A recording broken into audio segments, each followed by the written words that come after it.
Yeah, my heater needs to actually get turned up higher. I'm getting cold.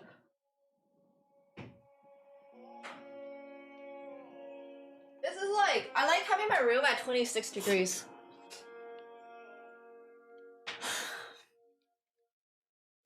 Yeah, they discovered indoor heating in Canada, finally. It's 2020. One on my forehead. Do you see this one on my forehead?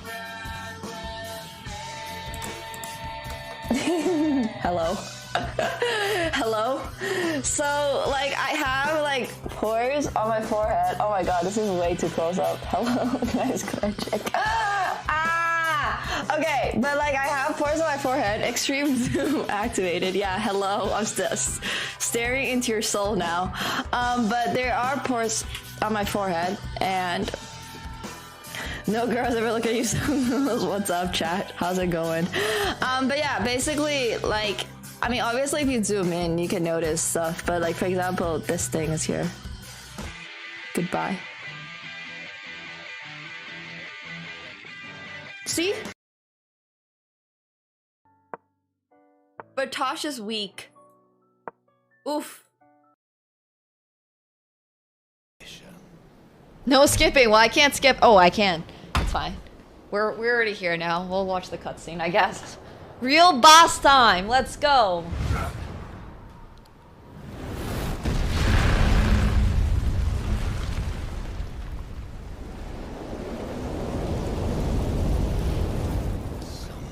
What? Wait. Why does my controller rumble? Alright, take care. Bye. No? What? Was she offline? I'm so confused. Did I use the wrong one? Uh-oh. Did I? I'm so confused. Are we still here? Okay, well... Oh, she's raiding me? Oh my gosh. We just went the other... Oh my god, reverse raid. Oh, this is hilarious. Okay, I guess we're back. Okay, this is so funny. Hi, Ginny. Thank you so much for the raid, first of all. I'm at, like, the WSOP, so I guess we're gonna continue this stream and show you guys around Vegas. I just finished playing my poker tournament. Hi, everyone. My name's Nemo. I'm, like, a professional, well, competitive chess player and now turned competitive poker player. So I tried raiding Ginny just about now. Oh, je werk Disa? I can totally do a singular push-up, I promise. Okay, wait, I already regret my life choices. I regret my life choices so much. Why did I sign up for this? Wait, why did I sign up for this?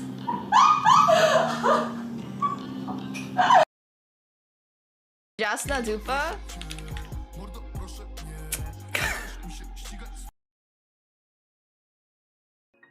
Yeah, maybe let's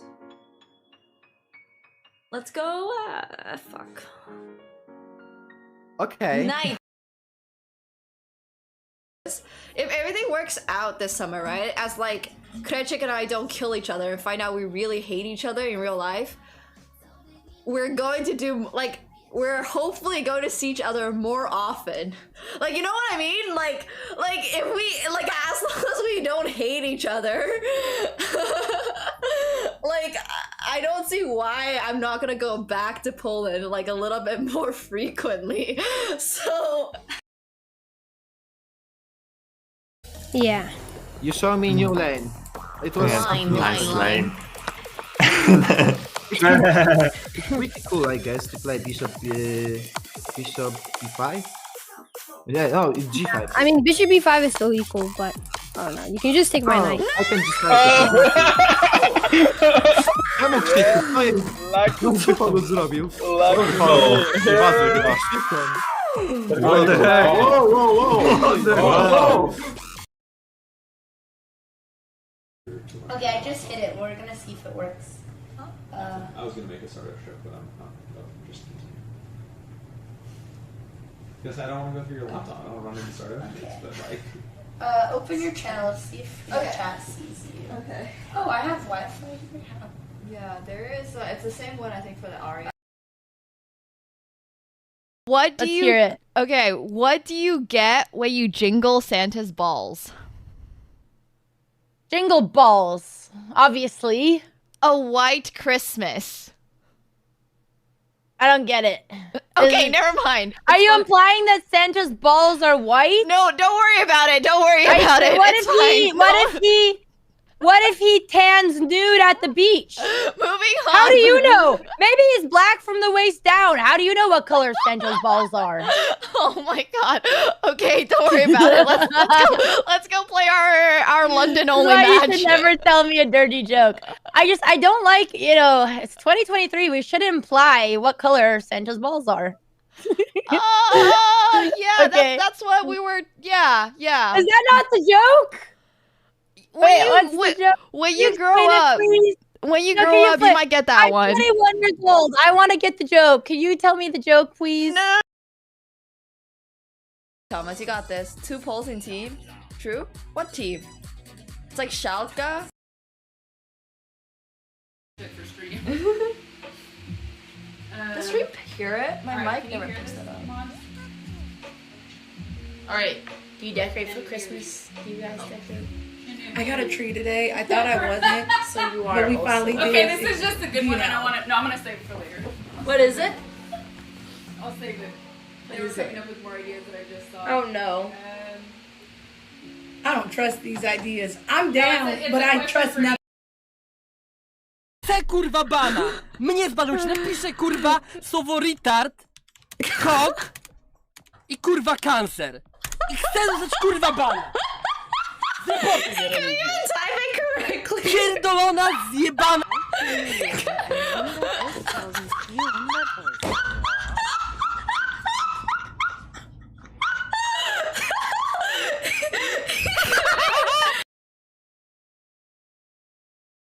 I'm gonna go here. Man, I miss Krechik. Do you guys remember? Oh, I forgot I have makeup on. Do I want to draw this? No.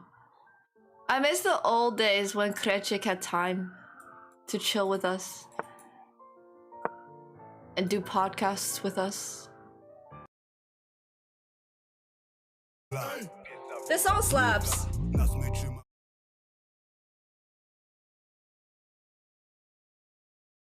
Oops, I am muted.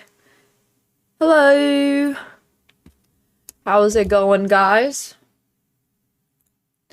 You're all able to hear me and see me. It is a lovely, lovely weekend day, so I hope you guys have all had a really good Saturday, and then tomorrow is going to be my favorite day of the week, which is Sunday, because it is tournament day for Sunday. But in the meantime, I hope you guys are having a good Saturday. Hello.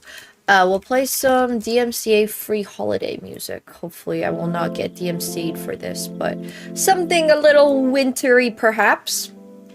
And today we are going to be grinding some chess.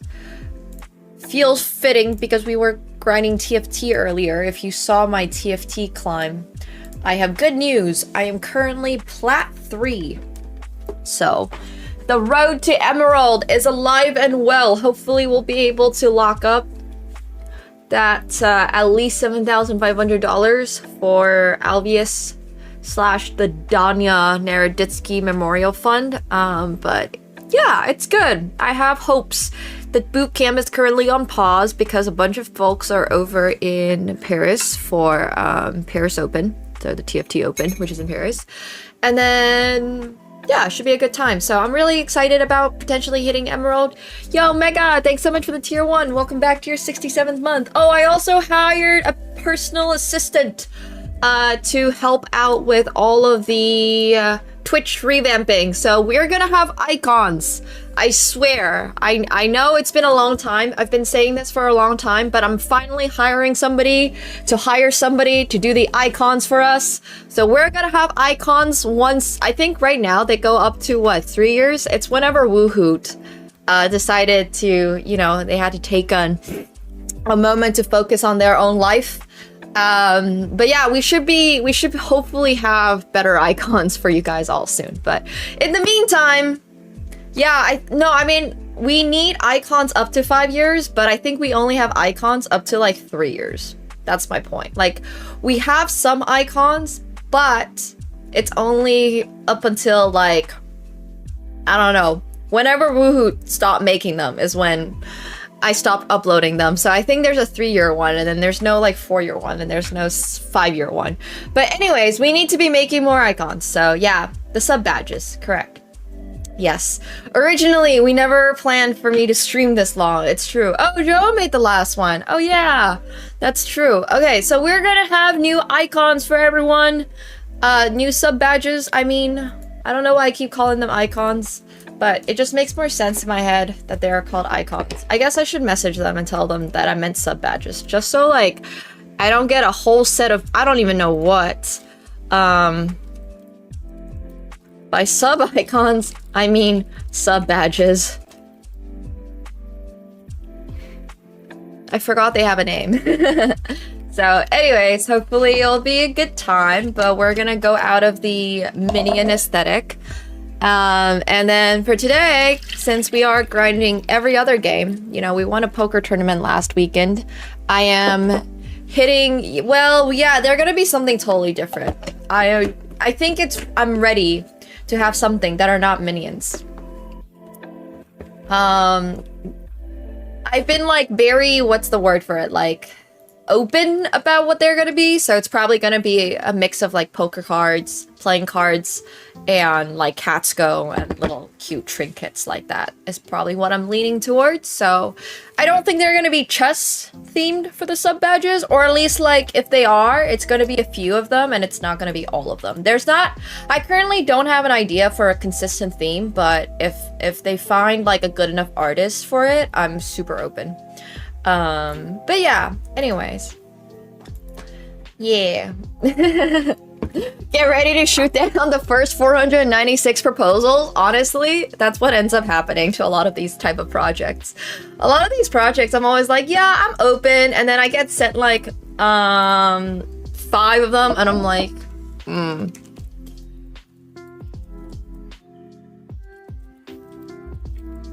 67 bucks.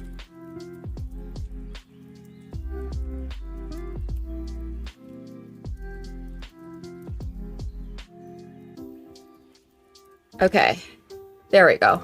It should be a good time, but this is a reindeer. A reindeer thingy. It's like a $2 reindeer thingy. So, I'm not exactly impressed by it. But it's like very flimsy, and it honestly does really look like the middle finger. Now that you said it.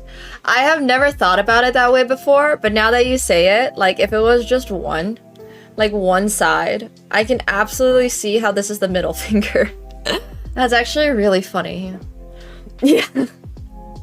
No, that's definitely a little bit of my style, unfortunately, when it comes... Like, I have a pretty clear idea in my mind what I want. I just don't have the time to execute it. So it just ends up being like, hey, can you make this thing that I have in my mind?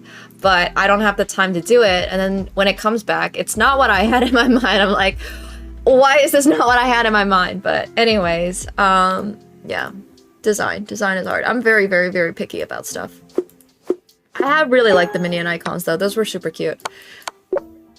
But they were also all done on paint. So we still have the sub badges from literally year 1 of streaming. I think they got made like literally the first month, the first week I got partner on Twitch. And we've just kind of kept them ever since. So it's probably time for some new sub badges. Especially since we're apparently here to stay. But AI doesn't do it very well though. Which is why I much prefer like drawing stuff out by hand. Like my hand, whatever art I can put out is much more accurate to what I want. Like obviously AI can produce quote unquote better work, but I don't really enjoy using AI for that. Like it's fine if I'm trying to conceptualize something, but for the most part, meh. I'm pretty picky. I know exactly what I want a design to look like. You'll see what my first sketch for my chessboard looked like in a few days. I have it on a paint program. Literally drew it on paint. Yeah, but I think once again, skill in drawing is something that can be learned. Like everything else, you're not just naturally born necessarily with, like you can be born with talent, but it's not necessarily that you are born with, you know, like years of practice, right? So, no, I probably don't really understand because I've more or less always been pretty decent at drawing, even from an earlier age. I guess you have a point. I will never understand what it means to be like truly, truly terrible at drawing. I just feel like it can't be that hard, but who knows? What's E33? Is this an E10 meme? I swear, if this is an E10 meme, I'm gonna unmod you, Gerber. I mean, 3-year-old Nemo probably was too busy playing chess to be drawing, but... Oh. Wait, is that like the Claire Obscure game?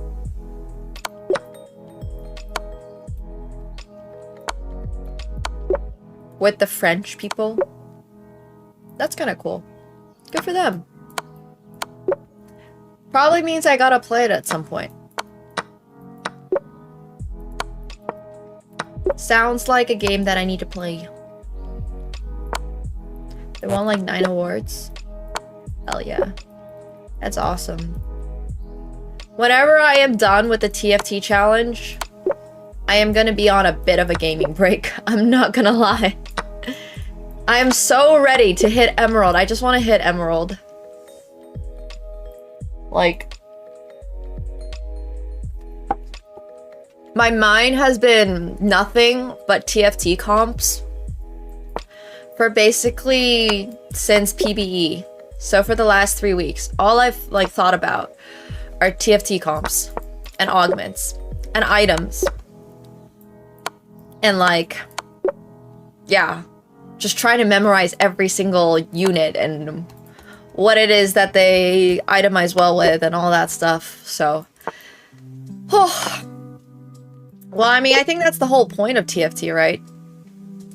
Like, because it is allowed, you have to use the assistance. So if you hate the assistance part of TFT, then you probably just can't really play the game. Because the whole point of TFT is the fact that, like, you can search up your comps and you can search up the meta and you can search up the items and you can figure out best in slot items for, you know, your 2-star 5 cost carry and figuring out what is the best endgame board to play on like level 9 if you have XYZ. Like, I think that's kind of the whole point of the game. And if that's just not your style, it's totally okay. But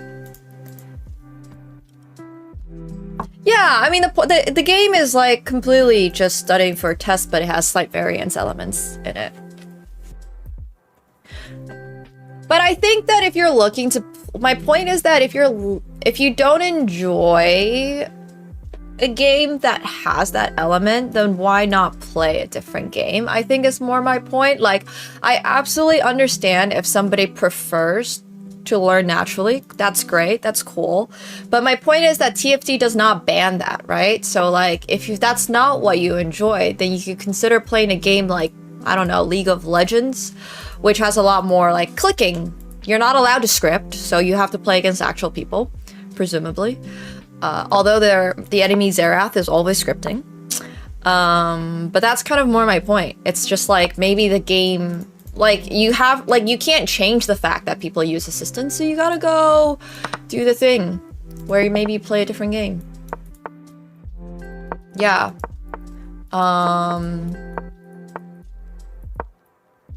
But I do tell people that if you're somebody who doesn't enjoy people that memorize openings and you don't enjoy memorizing openings yourself, you know, the world is your oyster or something like that, and you're more than welcome to try a different game out. I'm not telling anyone to quit chess just because you ran into somebody who knows all 50 moves of the Rai Lopez, but you just can't avoid it, right? Like, my point is more like, what's the point of fighting something that you cannot change and not just go, it's like that serenity prayer. Like, you can never change what other people do, and you can never change what is like you can never change what other people do. You can never change the rules of the game or anything like that. So the only thing you can change is how you respond to it.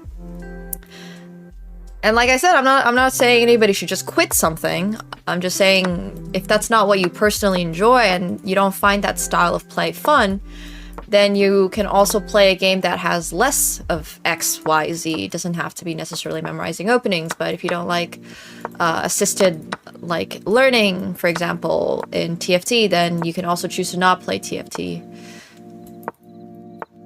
Yeah, they do exist, but those type of things usually don't reach quite the highest levels, which once again is okay. But my point is you just can't change the competitive nature of a game. Like, if you don't enjoy games like that, there's always a lot of other games like Roblox, Stardew Valley. Apparently Minecraft is hella competitive, which I didn't even know you could be competitive in Minecraft, but hey, I found out. So there's always that. But yeah. Some things are just kind of out of your control, in my opinion. For better or for worse. But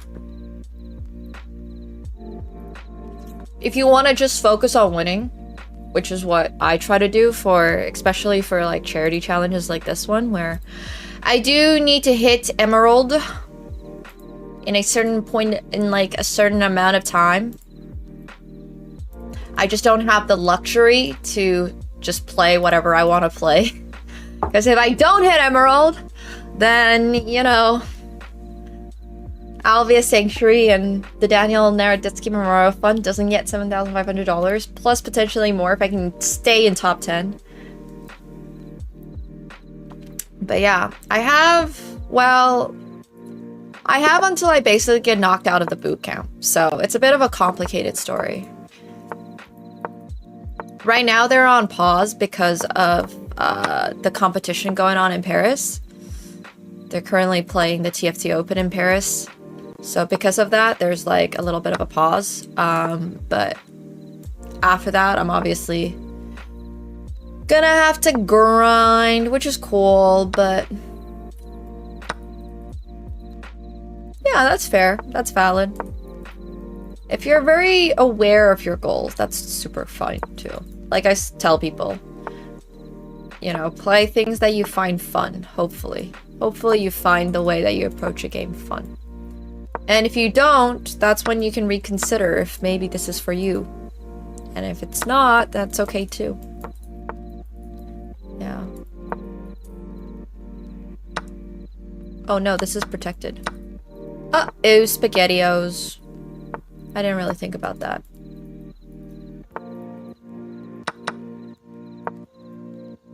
But I like the mindset of playing things for fun. Nice. Shooters are great. Not a game I'm particularly skilled at, but for the short period of time that I did play them, I did like it a lot.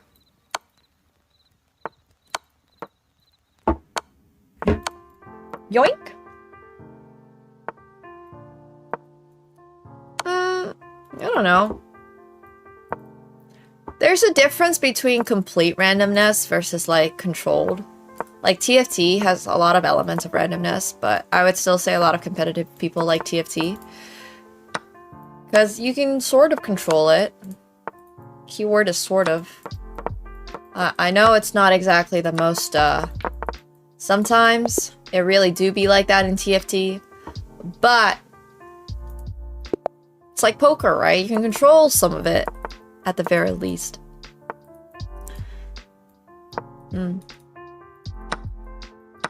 Yeah, I think just because of the way that the challenge is set up, I'm very much like,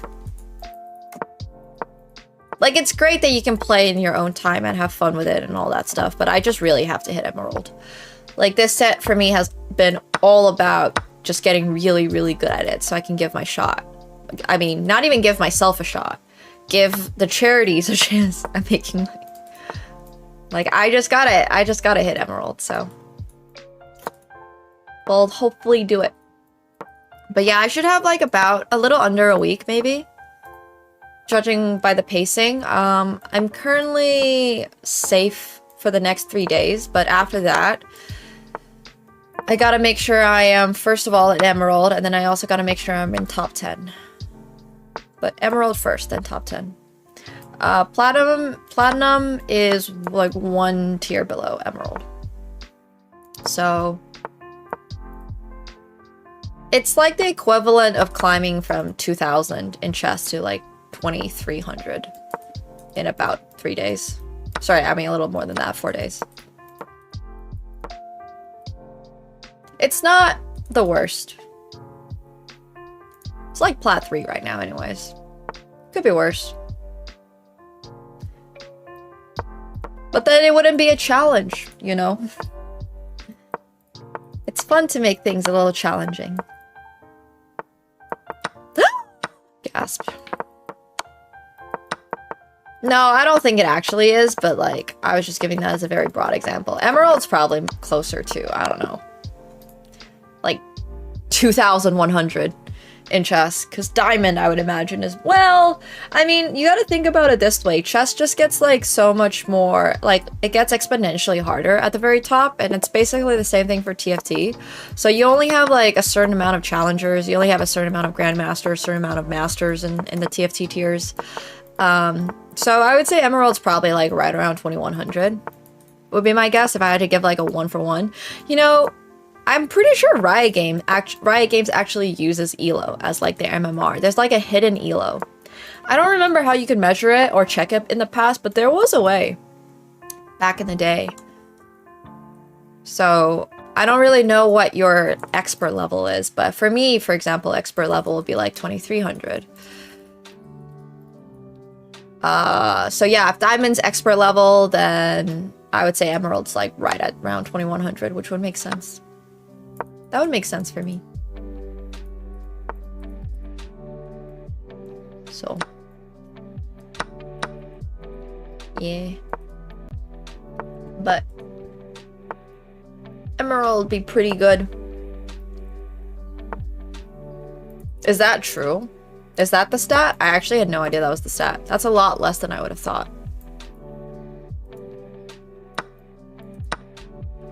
Or rather, that's sorry, there's a lot more grandmasters in TFT than I would have thought.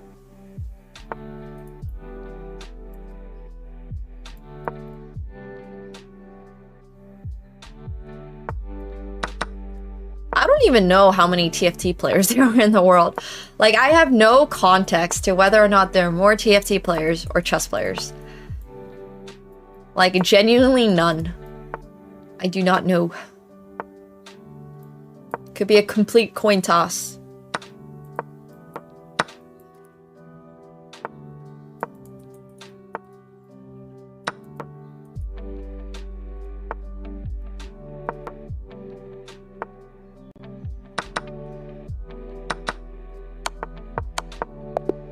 Sorry, there's what? 33 million players across all platforms play TFT? How many play chess?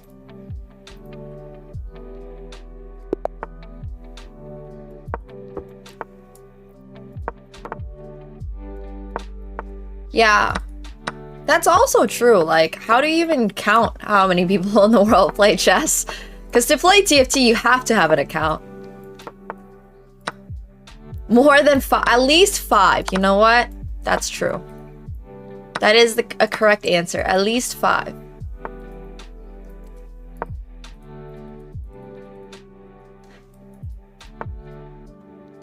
Yeah, it's a little Stormtrooper mug. It's one of my last... It's actually, I think, my only currently standing, non-broken Star Wars mug.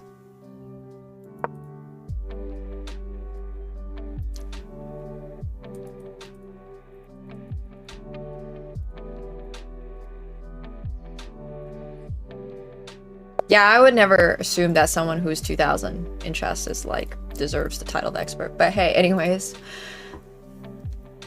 There's always gonna be games of the style of TFT though. So like auto chess, like Dota auto chess, or there was a Hearthstone version. Auto battlers have been around for a while. Yeah, I'm not American.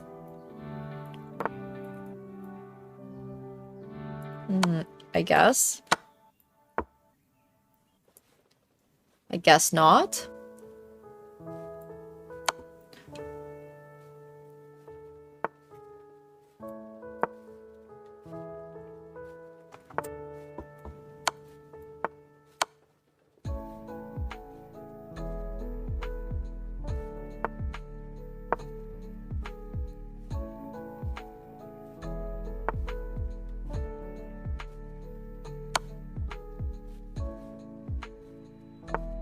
Just playing is healthier anyways.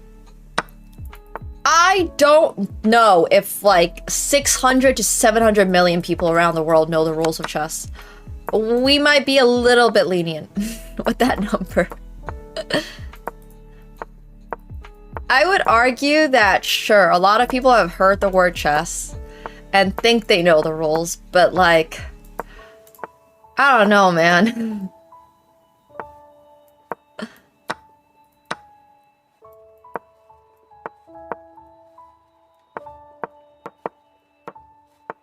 How does the horsey move? Exactly. Like, are you... What percentage of rules of chess do you need to know to be considered you know all the rules of chess?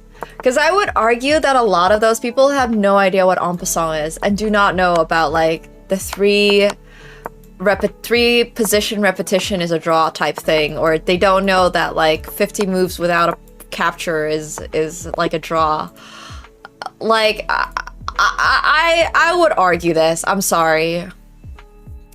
I would strongly argue this. There's so many other, like, there's so many rules that the common person who plays chess does not really think about. I mean, TFT is League of Legends with a Gamba skin. It's 50, not 15. Yeah, that makes sense. I mean, I can imagine that. For sure. Probably is a lot more people that have heard of chess at the very least. Oh yeah, people that wear jeans. Oh yeah, castling. Like, there's people that forget about castling.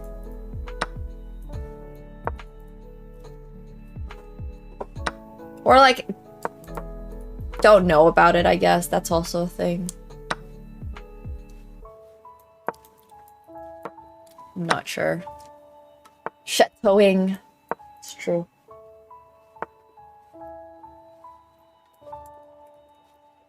But my point is, I would never assume.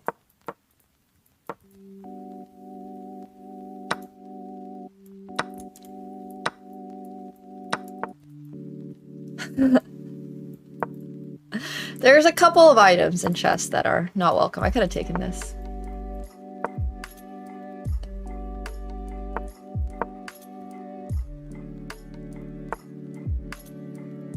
Yeah, repetition doesn't happen very often, it's true, but like,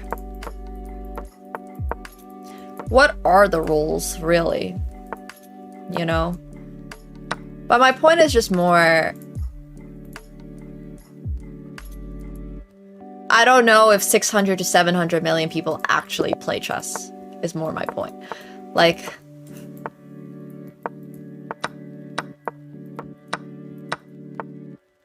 at least to the expectation of knowing all the rules.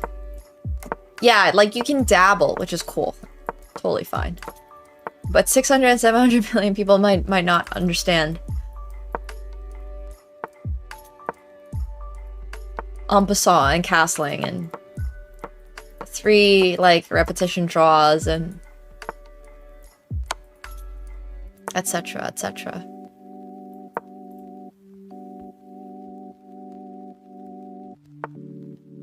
Yeah, I mean, chess.com has been the single biggest, what's it called, like, deliverer of the news that en passant exists. You know? Those are the divine rules of chess. Don't need to worry about anything else. Having to touch the pieces and the clock with the same hand is another rule in chess that a lot of people I don't think about. And like, I guess I'm kind of setting a bad precedent by letting people just sort of do whatever they want. But yeah, if you did that in a normal competition game, you would get in trouble. You could even have like a strike, and if you get 3 strikes, then you just lose your game. You forfeit your game. So I should probably start telling people. I just feel like such an ass when people are pressing the clock with one hand and then moving the pieces with the other. Because like, I know they don't usually use a clock. It's like not that serious for me. I just don't care. A lot of people obviously do care because those are the rules. The rules are that you need to press the clock with the same hand you move the pieces on. But that's kind of my point. Like, I don't know. I bet very few of the whatever 100 million people that the article states know how to play chess actually know that rule. Which I think is also healthy. I think that's a ridiculous rule to enforce in, like, a casual event. But it does mean that I might potentially be giving people bad habits. Because then they might go somewhere else and do that. And then they wouldn't know that they're not supposed to do that. But I just personally give 0 fucks. Like, it's just not a big deal. Oh yeah, you gotta move, like, technically in chess well, in competition, you gotta move the piece that you touched. Obviously, usually those, I just, like, if it's a somewhat serious over-the-board blitz game, bro and I can just discuss that. Is it touch move, is it clock move, and that's it, right? But, yeah. Oh, a lot of games get that set up wrong as well. I mean, that's less of a rule, and that's just more of a skill issue. I know, a lot of people don't know about the clock and piece rule, and I don't know. I would feel so bad policing that at every event, because, like, this is probably literally their first time touching a clock. I mean, yeah.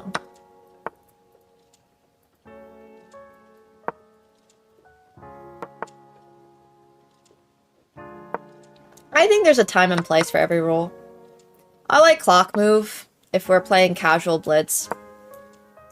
I like touch move if we're playing like a serious game of chess, obviously.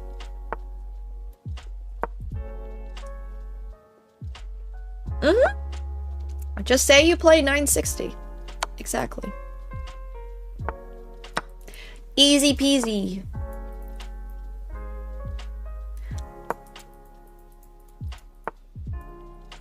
Oh yeah, also no takebacks in over-the-board chess, classical, at the very least. Also not in blitz tournaments. In a blitz tournament, if you make an illegal move, you actually lose the game straight up. Probably not something that people actually know about. If you are playing like an officially rated blitz tournament, an illegal move is just a loss. So yeah. That's a rule that a lot of people don't know. Obviously, I don't implement this when I play Blitz, because that would be, once again, I feel like I'm just being an ass if I do that. You don't get disqualified, you just lose the game. You can do it as many times as you want, you just lose the game. In a classical game, you get 3 strikes, so you can make a legal move 3 times. Or not necessarily make 3 illegal moves, it's like make an illegal move, get another strike from the arbiter for being too loud or whatever, and like let's say you started talking to someone, yeah. Like if I wanted to be super strict on all of the chess rules, it's not very fun for people.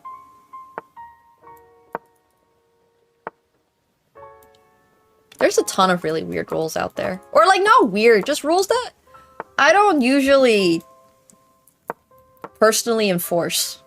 It would be extremely nerd. Absolutely. I would feel a bit bad about it. Yeah. But it does mean that people probably get bad habits from playing against me. It's true. It is true. Oh yeah, I mean, people violate that rule all the time. So. Chess does have a no talking rule. You're not supposed to talk during your game. But unless it's for like obviously really specific reasons. But yeah. No! Sometime.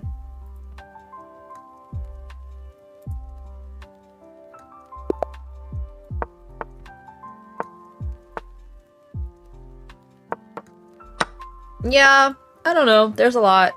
There's a lot going on.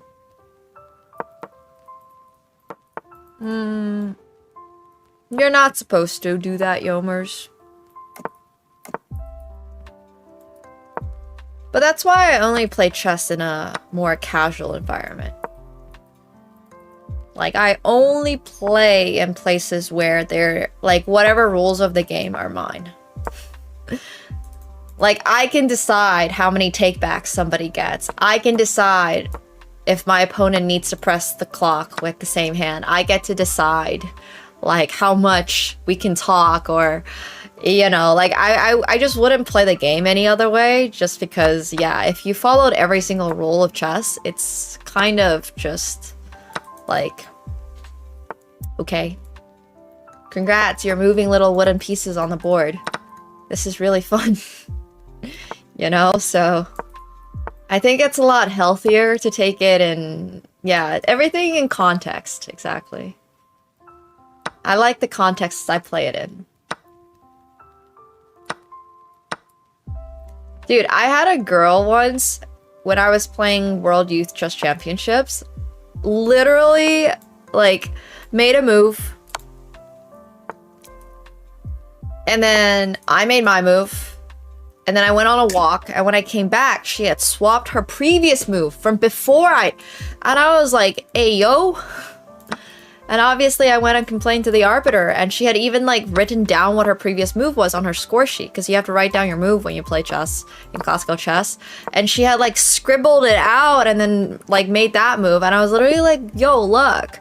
And she was obviously claiming that she didn't swap the move, and, like, she took... It was so crazy. I was like, what are we doing here? Yeah. Anyways. That was 18 minutes. I mean, sorry, 18 years ago. That was when I was 7. It was 7 years ago. Sorry, 18 years ago. I was 7 years old. But that was pretty wild. That was one of the more memorable moments of, like, oh my gosh. My opponent just blatantly tried to cheat in front of me. Thought it was quite funny. There was also this one time, this was not a cheating incident, but it was a 3, like, position repetition. And my opponent was trying to claim a draw. She was Chinese, and she didn't speak any English. So she called over the arbiter over and then, like, gestured to me, and I was like, you know, 帮我翻译吗? Like, can you translate for me? So I literally translated her. I didn't want the draw. I was trying to win this game. I literally had to translate her draw, like, request to the arbiter for a game that... So I was literally, like, arguing with myself, basically, because she didn't speak any English. And I was like, bruh, I'm not getting paid enough for this shit. But yeah, anyways, the arbiter was like, just keep playing. And we drew anyways in a couple more moves. The arbiter literally was like, just keep playing. Yeah, I would have been like, ain't no way. Am I translating for you? So I thought that was really funny. But I remember that really, really clearly. Yeah. They're gonna have to pull out the Google Translate. I mean, this was 2007. Was there a Google Translate back in 2007? Should have translated incorrectly? Oh my gosh, I should have just been like, she's actually resigning here.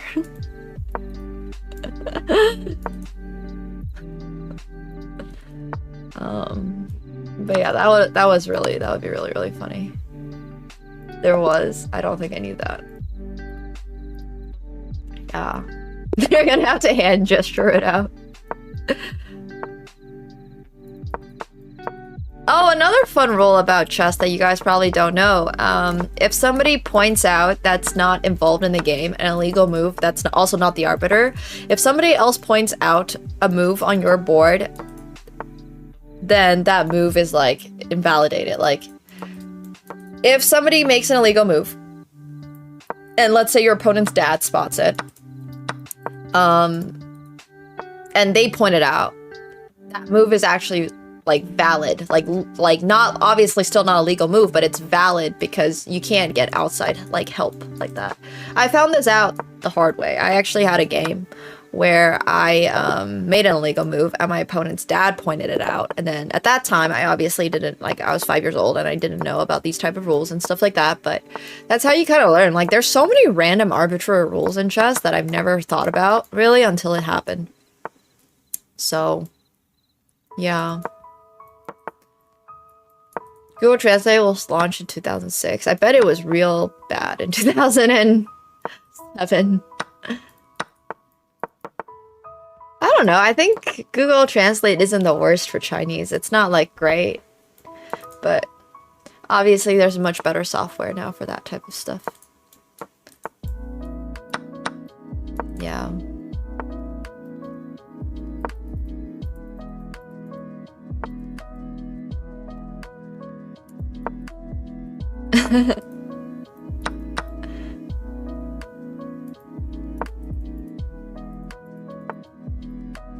Yeah, well then they would just catch on like that, right? Like they would just be like, okay, you're disqualified or whatever.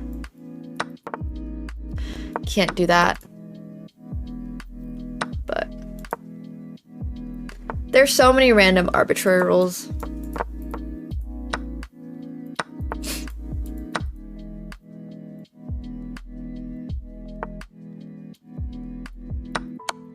Oh.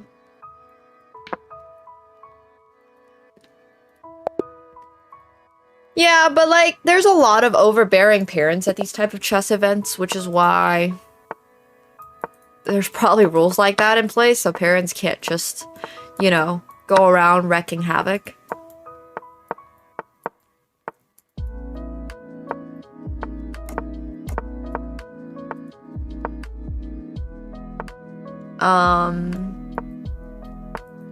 But I also played a tournament once, and my opponents were constantly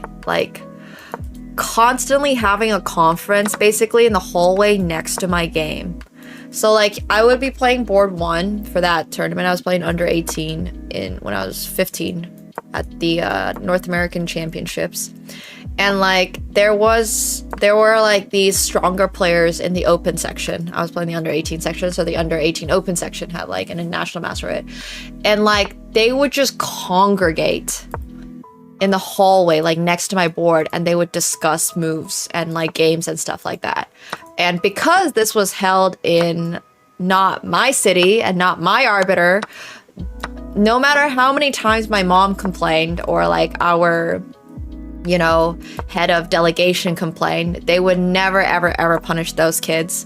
And they would just be like, oh, they're just talking about whatever. I'm like, bro, I can see them pointing at my board and like pointing out moves. What do you mean they're just talking about, you know, what food they want for lunch? Are you kidding me? What do you think, I am stupid? And like, anyways, my point is, it's just so not fun to play some of these events. I highly recommend playing chess for fun. It is high-key cheating. They were just like actively cheating and like they did not care. Yeah, that's literally home field advantage though in some of these events.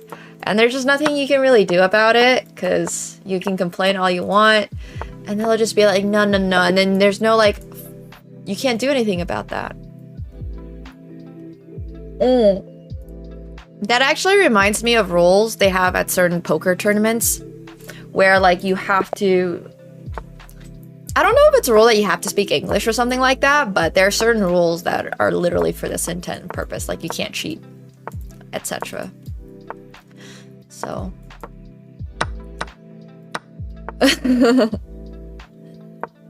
That's always an experience.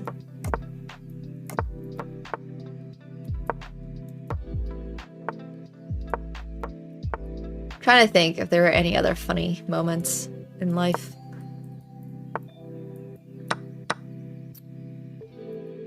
I'm not sure. But yeah. Playing chess as a kid was something else. For sure. Absolutely.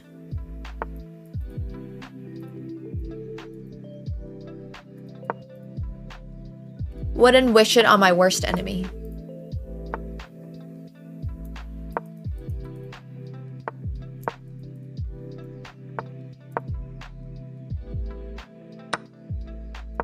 Let's just go ahead and checkmate. Why not? This is probably not great.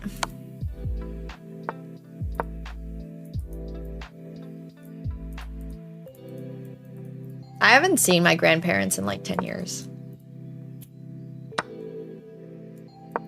So, the answer is no. Hopefully I'll get to hang out with them, but I don't get to see my family very much. Oh, that's insane, Angelic. That makes me so angry. No, for real, there's a reason why I tell everybody that chess is a lot more fun played when it's, like, fun and casual.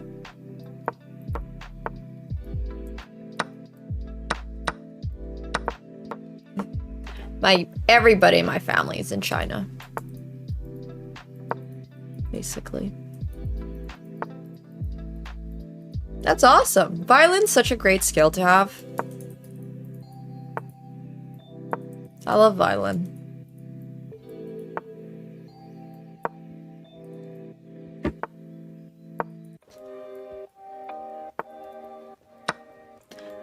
I don't know if this is a good move.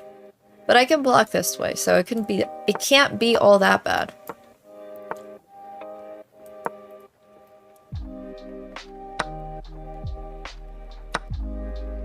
But that do be messed up.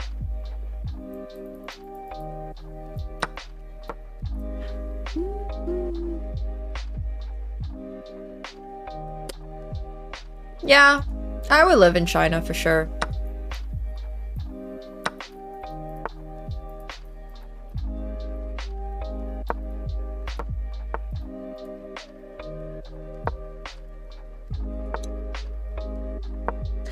Absolutely.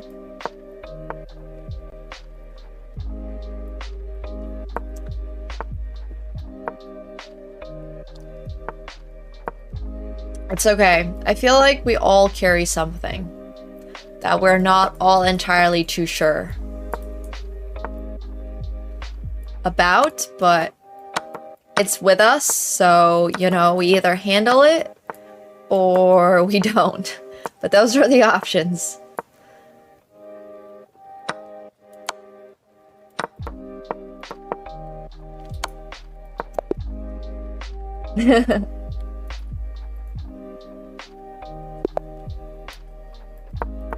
Doesn't have to be something that's like a hobby or skill, just we all carry something with us through life.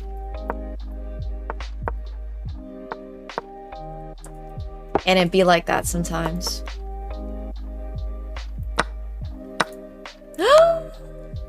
Oh no!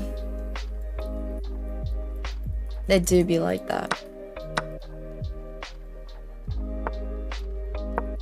Yeah. Well, reindeers have to watch their friends get eaten. You either pull the sleigh, or you're being made into reindeer meat for Christmas. So, you know. At least that's how it is in Finland. I'm sure there are some chill reindeer reserves where the reindeers get to hang out for a little longer, but typically from my experience, that is the life of a reindeer in Finland.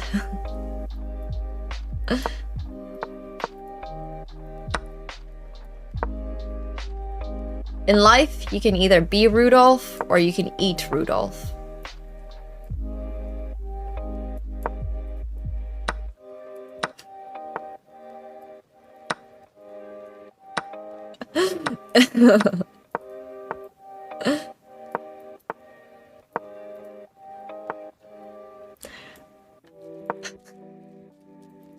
That's the way it is. It's an eat or be eaten world out there.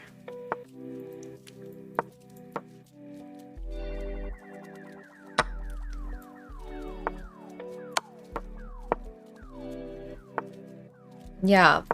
I don't know where, like, globally the lore says Santa lives, but Rovaniemi in Finland has an Santa Claus village. And there's, like, it's a year-round Santa Claus village. And it's within the North Pole, and that's, like, or the Arctic Circle, I guess. So that's kind of where, according to Finnish lore, at least, that's where he lives. But then again, I'm sure every country has different Christmas lore. So, who knows? But that's the lore I grew up with.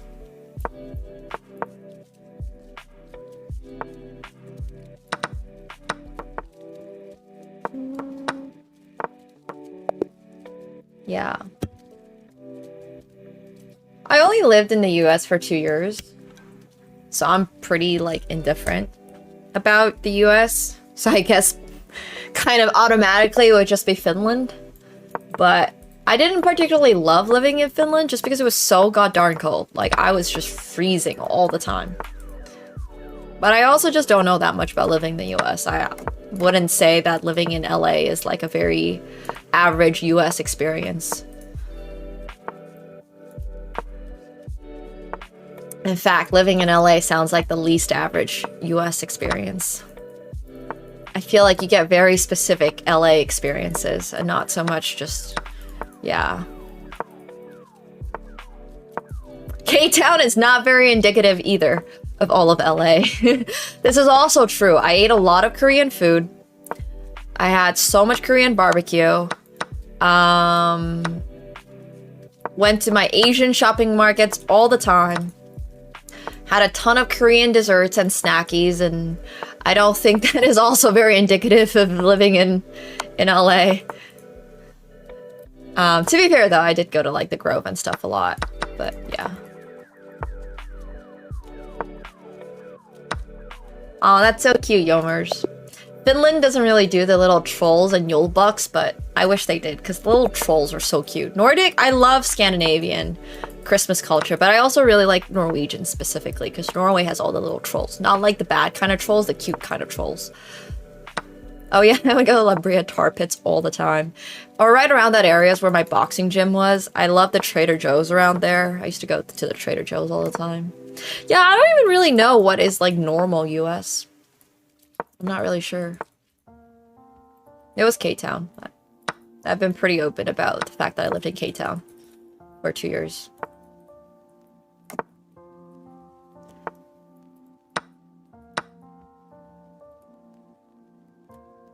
I think Krampus is German.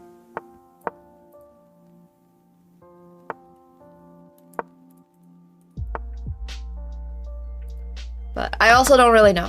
I'm not German. Krampus.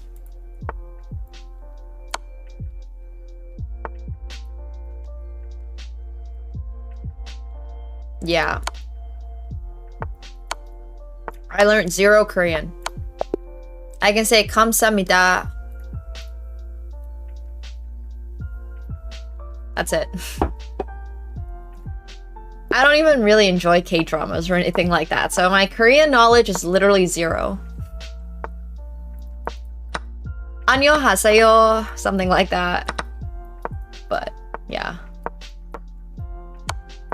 I don't even really know what they mean. Like, I can just like, if somebody gives me a phrase, I'll just like repeat it back to them. I'm like a parrot. You know, I do the same thing in Japan. Like, whatever they say, there's so many like different variations of like konnichiwa. There's so many different variations of like arigato gozaimasu, or like there's just a million different like variations of it, and whatever they say is what I'm repeating back to people, because I don't actually know what, like I know arigato means like thank you, and gozaimasu is like thank you very much, but then they throw on like these other endings and stuff, and I'm just there like, all right, cool. Whatever you said, I'm sure it's respectable, so like respectful, so I'm just gonna say that back. Yo, thank you so much, Dragon, for the 67 months. Appreciate it. Thank you. Thank you. Hope you have been well. And yes, we're gonna have poker coaching at 8 p.m., which I'm very excited about. Oh, I mean, I do know what banchan is. I can say galbi. Tteokbokki.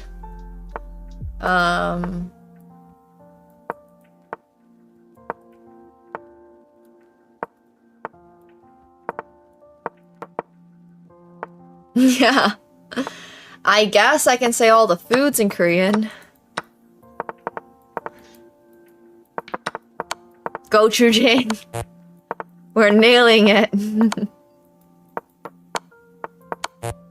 I've never been to Korea. It's crazy.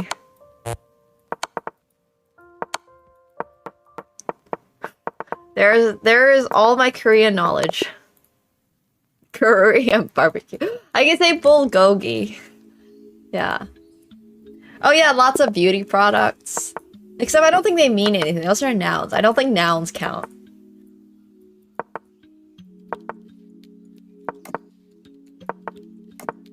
Nouns should not count.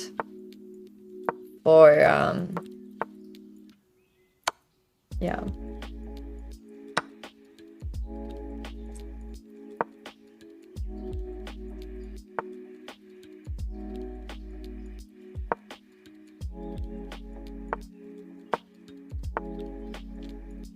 I don't love chicken wings.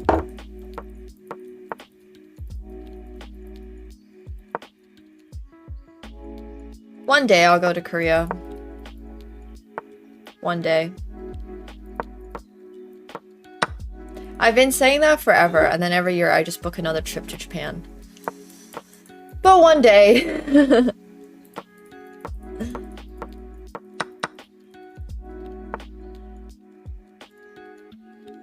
Yeah, I just don't really enjoy fried chicken that much. So I just don't eat it as much.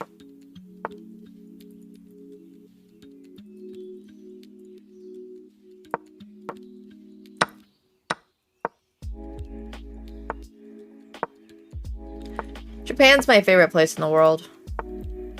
Like, by so much. I just love the fashion and the food and the culture there. I enjoy Korean fashion, but nowhere near as much as I enjoy Japanese fashion. Like, I think there's some really good designers in Korea. They recently had like a Seoul Fashion Week that was pretty good. And there's a lot of like great designers. Gentle Monster, for example, is Korean, which I really enjoy. But like, I don't know. I think in general, I still prefer Japanese overall aesthetics.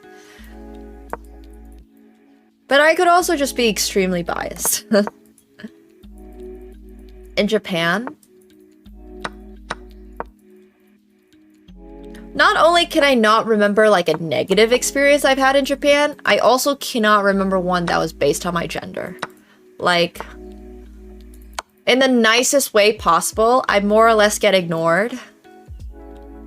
Which is fantastic. I love it. It's so great for being introverted. Like, unless you talk to someone, you're not being talked to, which is like freaking godsend.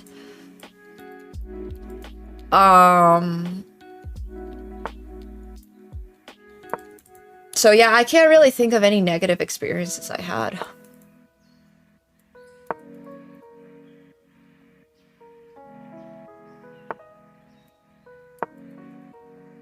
I really love, like, being able to sort of just be in a city And it's such a big city, so you can wear anything you want. Like, it's just... And they're also just so insanely polite. Oh yeah, they're way too nice, I think.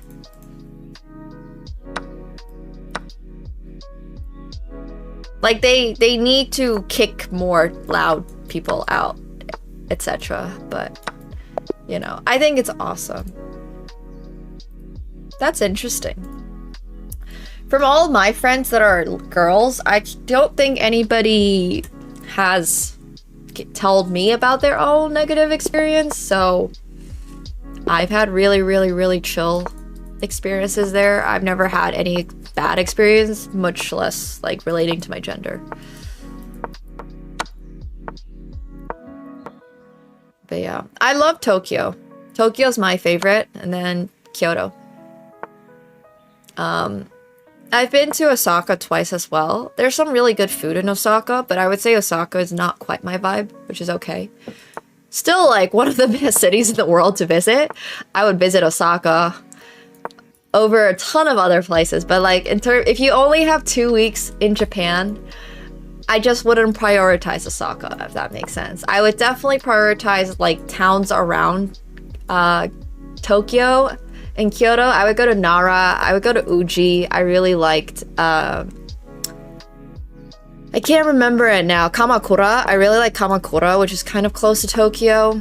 I would do those little, like, as day trips rather than spend like 3 days or something in Osaka. I think Osaka is fine once again for like a day or two, but Osaka feels like it needs a lot more. Like, you need to know people there. Like, you need locals to guide you into the right spots, because Dotonbori is very, very touristy, which is once again fine if that's what you enjoy. That's like cool. It's got a lot of bars, it's got a lot of nightlife. If that's what you enjoy, it's fun. But it's just not what I personally enjoy, so I don't love it. But once again, I think Osaka is still a really cool city. There's also a castle somewhere around there that's really awesome. Not Osaka Castle. There's another one, like a huge castle that is apparently number 2 or something on like the world's most beautiful castles list. So that one looked really good to visit. Yeah. Yeah, and it feels extremely safe.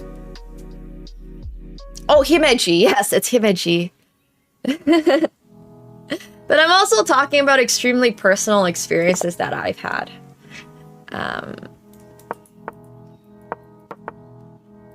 Yeah, I mean, I think drinking in Japan is like the 5th thing on the list of things. The first one for me personally is fashion. The second one is still fashion. The third reason is still fashion. And the fourth one is also fashion. And then the 5th one is like food.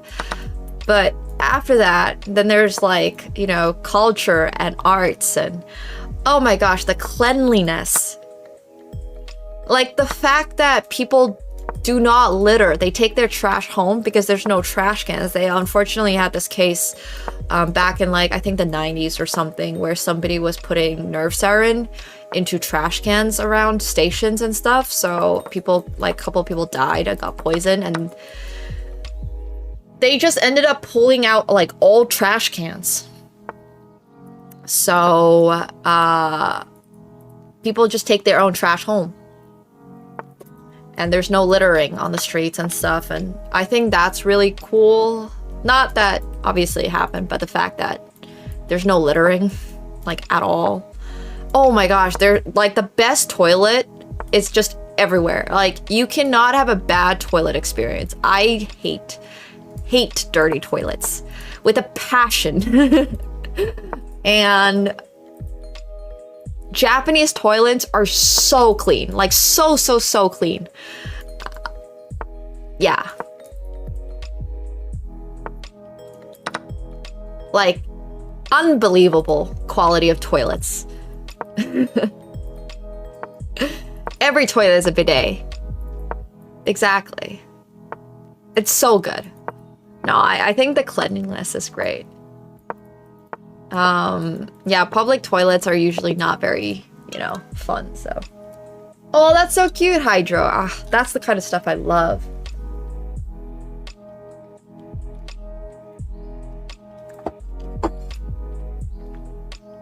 Okay, I do see that in culture. I don't love Shinjuku though. I really like Shibuya. Yeah. Oh gosh, Connor. Ugh. I recently went to China, as you guys know, and the toilets in China are always like the squat toilets. And oh my gosh, it just irks me. It irks me. Like, think about all the tourism dollars you could make if you just installed bidets. Like, there is so much value in a society having clean toilets. I don't know. I think that's just a really important part of life, is to have a clean bathroom when you're like traveling or yeah. It's so important to me. It's so important to me. Could not. Yeah.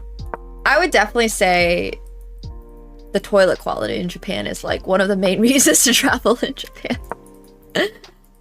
They have added Chinese Western style toilets to a lot of like malls and stuff, but if you are just like, China has a lot of public toilets. First of all, if you're just like out and about on the streets, you don't need to worry about not finding a toilet. But the public toilets are not the Japanese public toilets, you know. They're not like bidet, they're not self-cleaning. They're just kind of, so yeah. Anyways, I do think, yeah, I mean, you know, it's an outhouse. Need a public toilet tier list.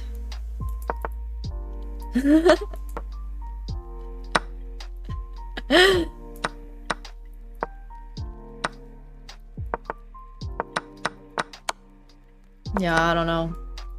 Some things they just do right.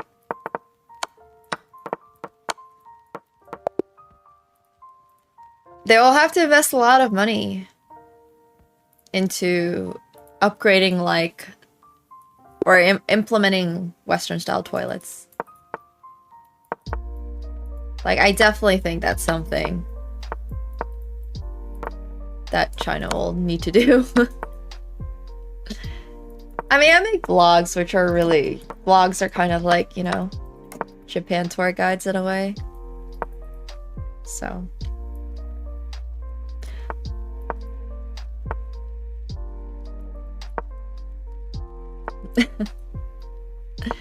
Yeah, I think that's a very good way. That's a very articulate way of putting it, Connor. I do want to say, though, it's great when a country has public toilets. Like, I do appreciate that as somebody who likes to travel a lot. But, yeah.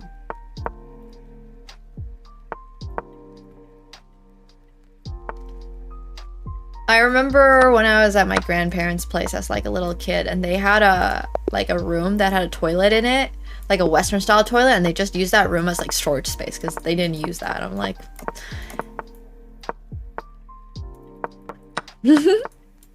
so I moved to Japan. I would love to move to Japan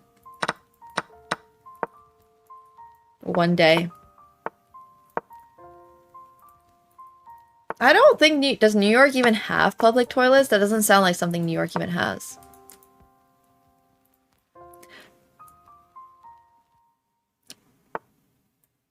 I don't need a toilet to be expensive. I just need it to be clean. Clean, it just matters so much more.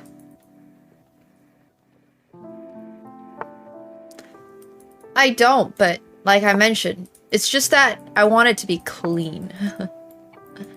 Which I think is so important.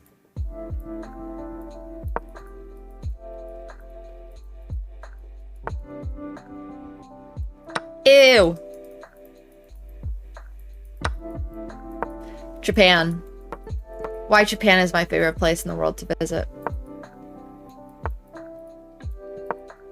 Even if you... Yeah, I don't know.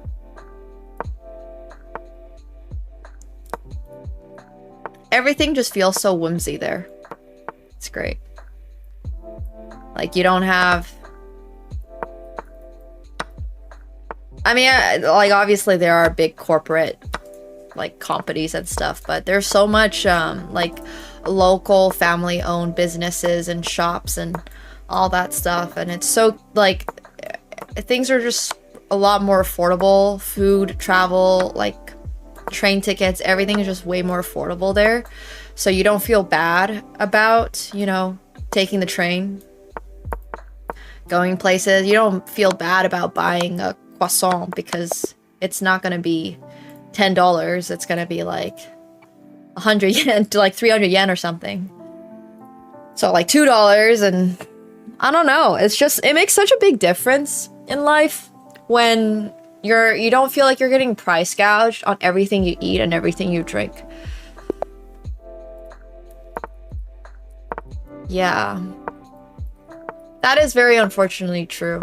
The work ethic is pretty toxic. Cabs are not very affordable. I would highly recommend taking public transportation there, which is extremely affordable. Once again, extremely clean. Like relatively safe. Obviously, unfortunately, there are stories about like people trying to take pictures of women's skirts and stuff like that. So I also just I would not cab in Tokyo.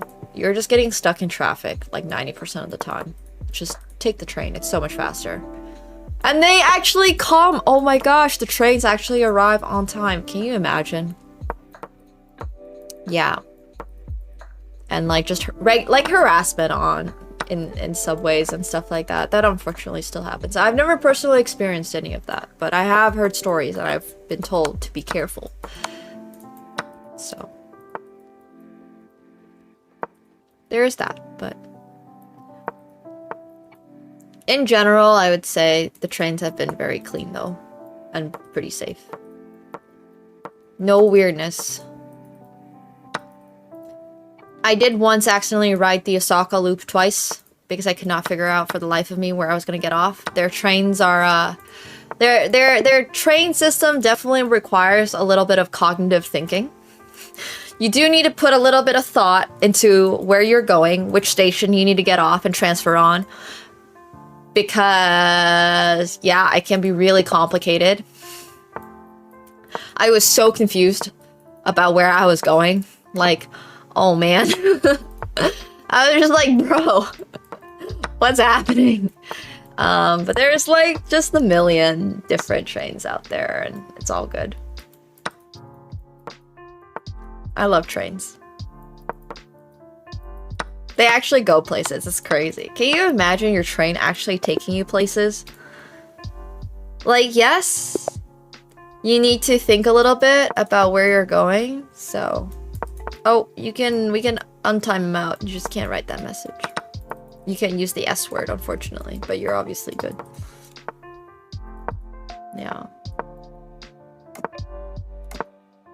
But like nobody's yelling obscenities. Obscenities. What kind of trains? Oh my gosh, dude. They have these, I don't know what model of trains they are, but the ones that go between Osaka and Kyoto, the fastest, sorry, not Osaka, Kyoto. The ones that go between Tokyo and Kyoto, their fastest ones are bullet trains, like some type of bullet train. I don't know what speed they travel up to. I have no idea. I don't know the specs. I don't think it's maglev. It could be. I could be wrong. But I don't know if it is. And they're super cool. They're like long and they're fast. And then obviously they have like normal subway cars and all that type of stuff. Yeah. Fast AF.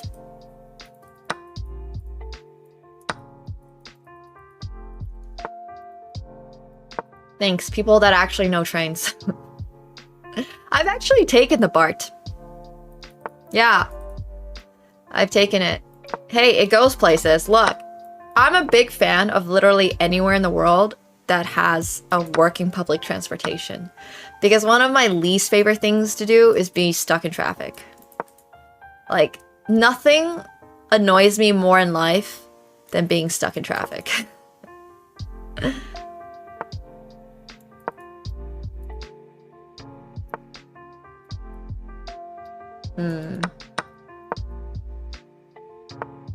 Yeah.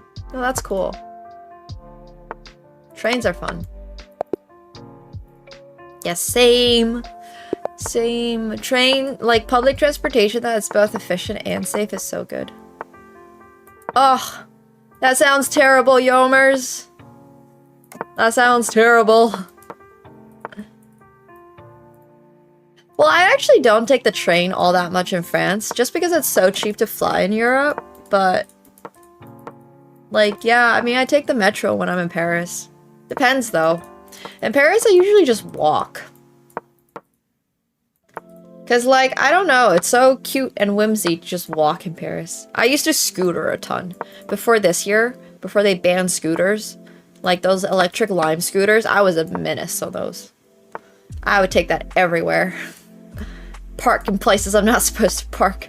Hey, Adi, thanks so much for the tier 1. Welcome to the pool party. Thank you. Yeah! They banned the scooters because people were getting injured. Because they didn't have to obey the regular traffic laws. So people would get, like, run over on their scooters. Why they banned this? Yeah, I probably contributed to Lime scooters being banned. Oh, I'm sorry to hear that, Clary. But that's kind of why they banned the scooters. Yeah. Aww. That's so sad, Audi. Well, I hope you enjoy your time here as well.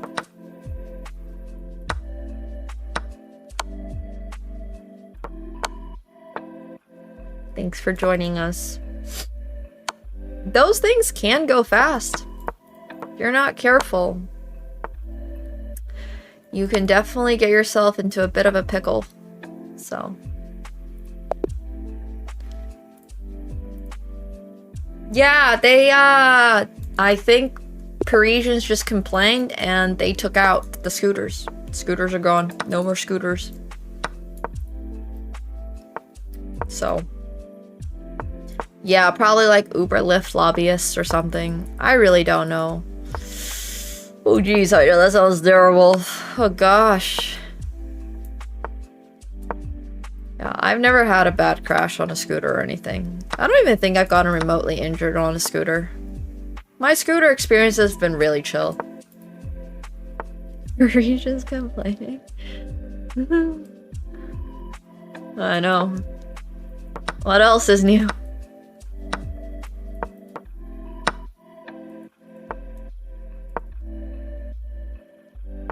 But yeah. I like Paris. A lot. Oh yeah, I mean, scooter driving definitely should be a little bit more regulated. That I don't disagree with at all. Like, it's also just the fact that you can do things on them that makes people want to do them. Like the fact that, I don't know. I think implementing laws is perhaps a little bit better than just banning them outright, but hey. Yeah, no one cares about safety on a scooter. I've been there. I've done that. Yeah, I agree. I think helmets should be mandatory on scooters. I agree. 100%. I will do all of these things if Paris brings back scooters.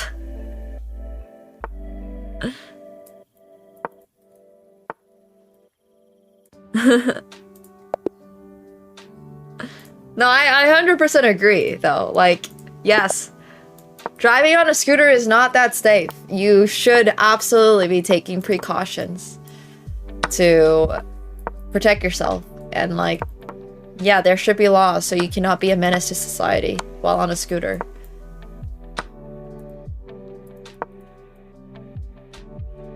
Yeah, but I think our scooters are a little different from your scooters. Like, you're probably thinking of those little Vespa scooters. I'm thinking of, like, you know when you used to be a kid and you would go like this and you would kick? It's like that, but it's electric. It's a slightly different type of vehicle than, like, an e-bike. It's a very different... You don't sit on it or anything, you just stand. Oh, yeah. Scooters are... Yeah, scooters are great. I don't know. Electric scooters included, huh? Yeah, it's the other type of scooter. It's like a kiddie scooter, but they added an engine. I used to have so many of those as a kid. I would outgrow them all the time because, you know, I love those things. Those were great. Turns out I like them as an adult too. But unfortunately, as an adult, Paris has been banning the adult version. Now I have to revert to, you know, using a leg-pedaled one. Yeah, a Razor scooter. There we go. I think that's the name. Not an e-bike. E-bikes are a different story. E-bikes are way more inconvenient. I like scooters. But you can have your own. So I was thinking of actually just renting my own scooter.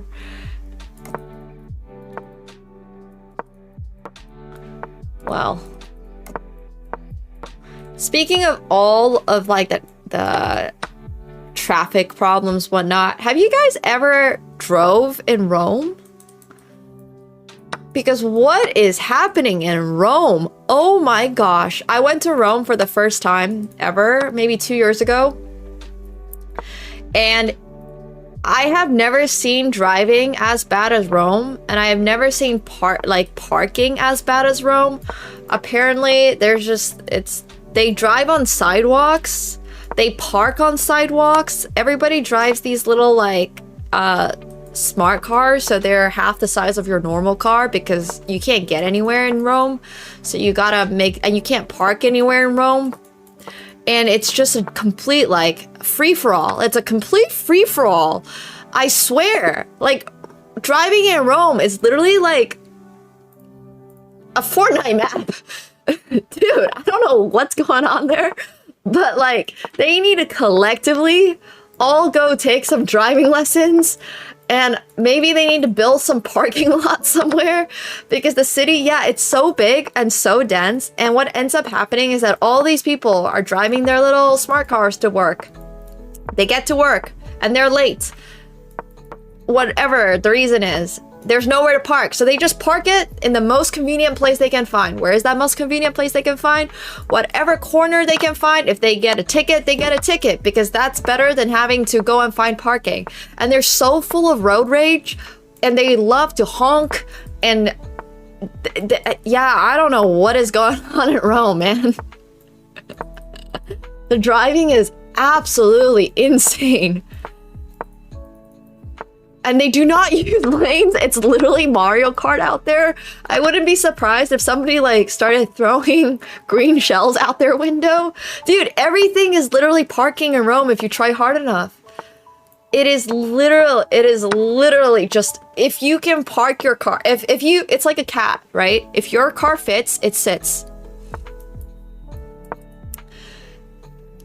Yeah, that's literally what driving in Rome is like. If your car fits in that hole, that's a parking spot. And that was my experience in Rome. I was like, oh my gosh, this is crazy. I don't know if, yeah, I'm never driving in Rome. Not that I'm like planning on living in Rome or anything, but if I ever was to move to Rome, I am not getting a car. Ain't no way. I don't say this very often, but driving in Rome is worse than driving in LA. They also just do not care about their cars because all of their cars are like, I don't know, so beat up. It's like, at this point, they just do not care. Yeah, it's terrible.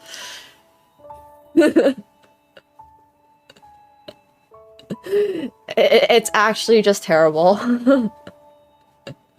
Exactly. Nah, Rome was wild stuff. Rome was really wild stuff. And they have so many hills and stuff too. I haven't. I've never been to Bangalore, but it sounds awful. I cannot take it. Yeah, no, Rome was a better place without a car. I don't think I ever took the metro in Rome. I'm pretty sure there was a metro, but I think I just ended up walking again everywhere. It was pretty fun to walk everywhere. You could really see how every road led to the Colosseum. It was kind of funny. Like, a lot of roads led to the Colosseum. Yeah, but they're not driving carefully, man. I've only been to Rome once. Yeah. Well, that's why if it's outside of a certain radius, I'll either plan a day around it or I won't go see it.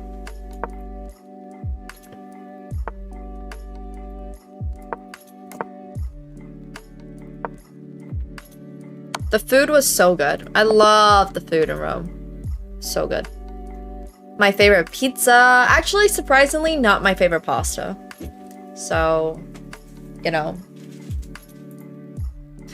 There's that, but my favorite pizza is for sure Rome. I also just really enjoy, like, Napoli-style pizzas, but... Oh, gosh. I love the Arc de Triomphe roundabout. It's my favorite roundabout in the world. I'll end up in like that area every now and then in Paris when I'm in Paris, like the Champs-Élysées area, and I'll just like walk up there. And I have this idea for the Paris like tourism board. They should just do a 24-hour Twitch stream, which is just a camera at the very top of the Arc de Triomphe looking down at all the angles, and just like it should just be a complete, you know, no human assistance needed, just a camera of that roundabout. Because oh my gosh, the amount of things I see at that roundabout are so funny. Every single time I'm there, it's like, it's so chaotic. I'm shocked that there's not like an accident every hour at the Arc de Triomphe. It's so bad. It's so bad. And so once again, because French people are not great, sorry, Parisians are not great at driving either. I don't know what's happening there. I think in Rome, they don't care. In Paris, they're just kind of not good at driving.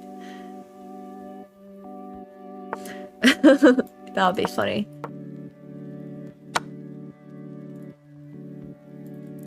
Yeah.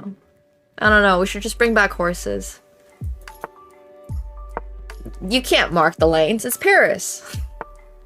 What are you talking about?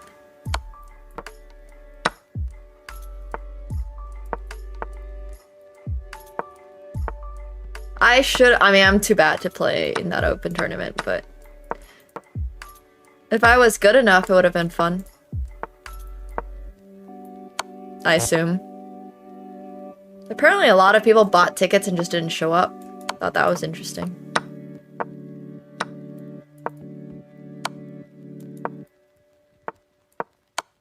Yeah, I mean, it's so much variance, right? It's a ton of variance. You have to finish top 2. Or like, I know it's some type of point system, but it's still high variance. It's still very high variance. Someone could just be on the sun run of their lives.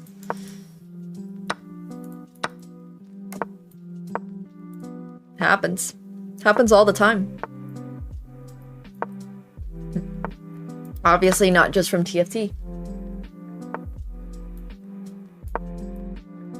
We're not, Durkee. We're not. Sorry to hear that. See, I can see how Paris can be a subpar experience. For sure. But I love Paris. And I just avoid the touristy spots and you kind of have yourselves a good time. I don't know.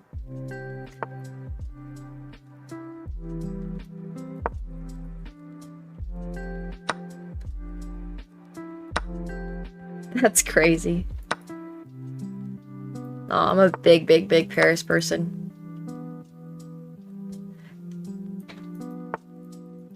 I think certain parts of Paris can be overrated, for sure.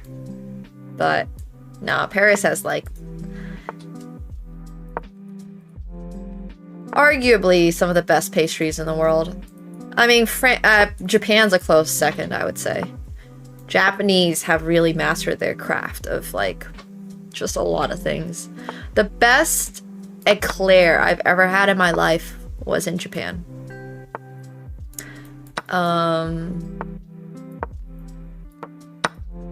And it's like not even close.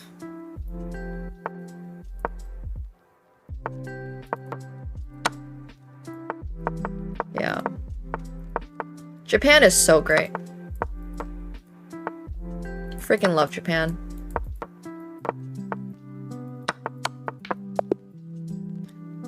Yeah. Well, it once again depends on where. Yeah, Japan just has some of the best food in the world. Like, whoever decides to do something in Japan, right? Like, let's say they want to become a pastry chef. It just feels like they put all of their life energy, and this becomes like their purpose for existing. And that's how their food tastes. And it's so insane. It's so insane. They're just like masters of their craft. Whatever it is that they decide to do. Oh yeah, absolutely.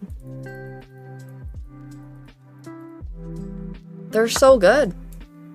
They're just insanely good at that. Their job is like a mission for them. And you just don't get that energy really elsewhere in the world. Anywhere else in the world.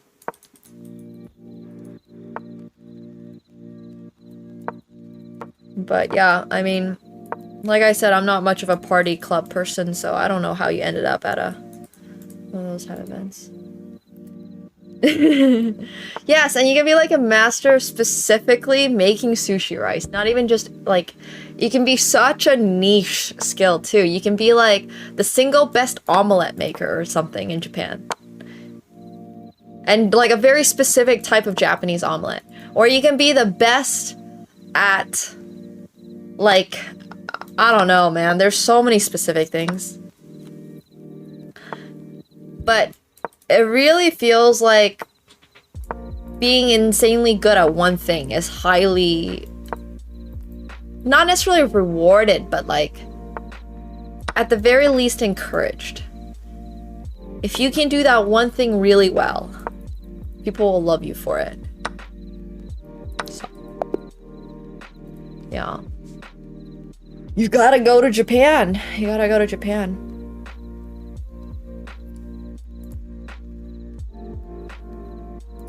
Yeah. It's true. Yes. And it's always gonna be on like the 3rd floor of a random building. In the middle of like a random district. Which is also what makes it so interesting. Because... yeah, I would say though I don't love Japanese style music.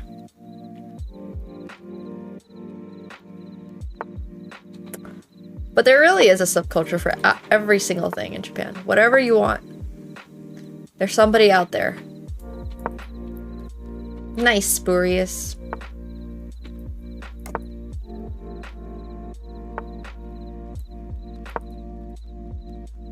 Yeah. Whatever you enjoy.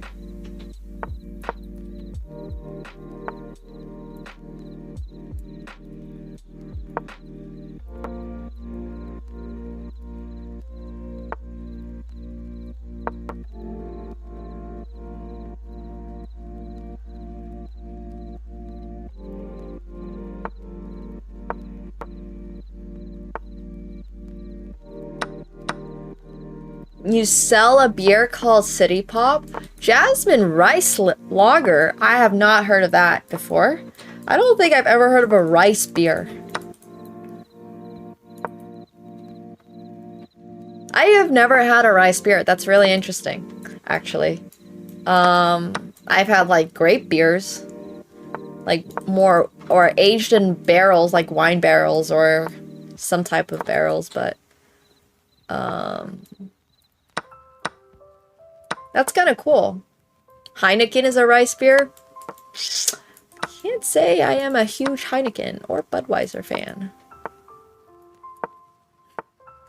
So, but I'm sure craft I would like a little bit more. Yeah. It's cheaper than barley. Interesting.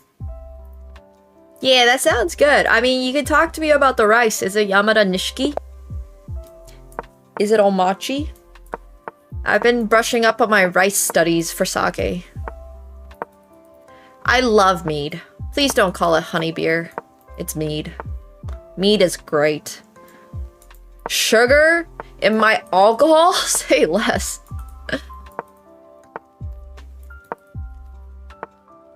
There's actually like beers that are, yeah.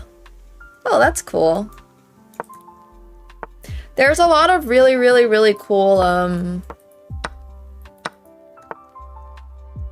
like, well, rice is complicated.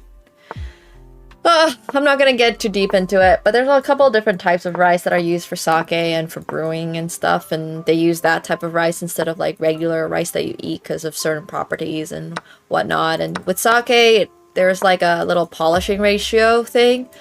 So if you've ever heard of words like Junmai Daiginjo or Ginjo or something like that, it refers to the polishing ratio. So the more polished down your rice is, typically the less starchy it's going to be. So if you think about it, that means the less like cloudy or like whatever those type of flavors and stuff are going to be. So it just really usually impacts what type of sake you end up making. And sake is fascinating because not only are there different types of like there's different types of rice, yes, and there's a lot of different polishing like ratios that they go down to. But a lot of these places end up sourcing rice, like a lot of these different breweries end up sourcing rice from similar places or the same place or whatever. And then the brewing process itself is also really cool because then you can figure out like, oh, this is the type of yeast I want. And yeast is actually what dictates a lot of what your sake ends up tasting like. So let's say your sake has more notes of pineapple. Well, they didn't add pineapple juice to your sake. They just ended up using a yeast that is maybe, I don't know what. I'm not an expert on whatever the study of yeast is. I never intended on it, but it has like strands of this flavor. It can taste more like that. But yeah, it's really interesting. Pretty cool stuff. So, but I've never heard of it used in beer before. So that's fun. I didn't know. I thought it was always barley. Yeah, I'm not a huge rice person. Funnily enough, I like potatoes.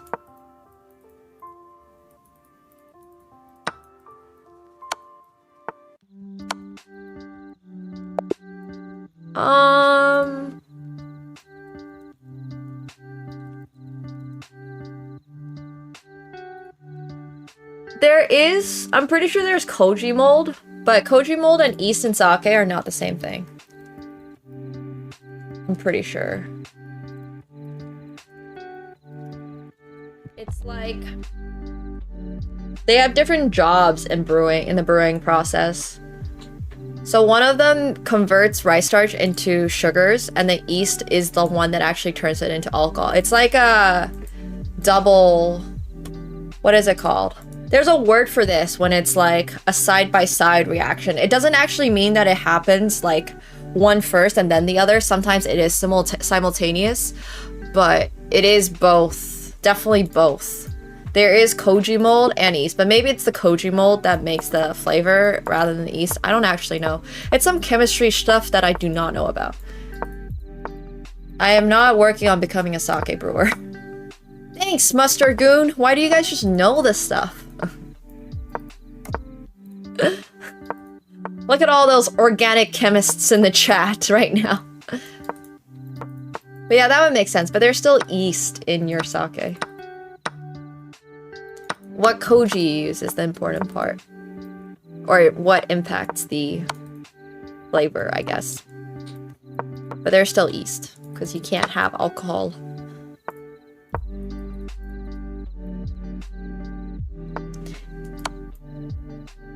I don't even really know how yeast works. I'm not gonna lie. If somebody asked me how do you make, like, I don't know.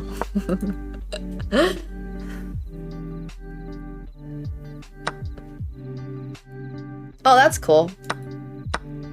Super pineapple-y, a little cheesy. Yeah, there was a time when I learned about the specific koji stuff because they always write it on the back of their bottles. But Yeah.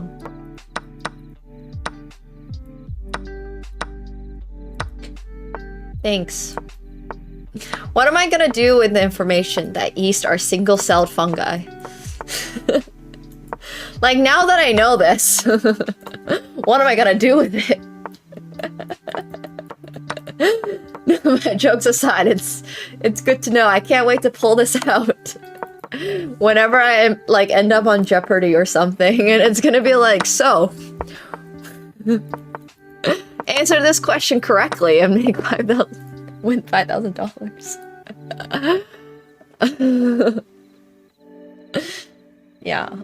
That actually reminds me of the days when I used to have to balance equations and stuff like that, and you had to like account for however many, I don't remember, Avogadro's number or something, and you had like do the math and look at a chart and all that stuff. But it's kind of cool to know that they're what's it called? Fungi that turn sugars into alcohol.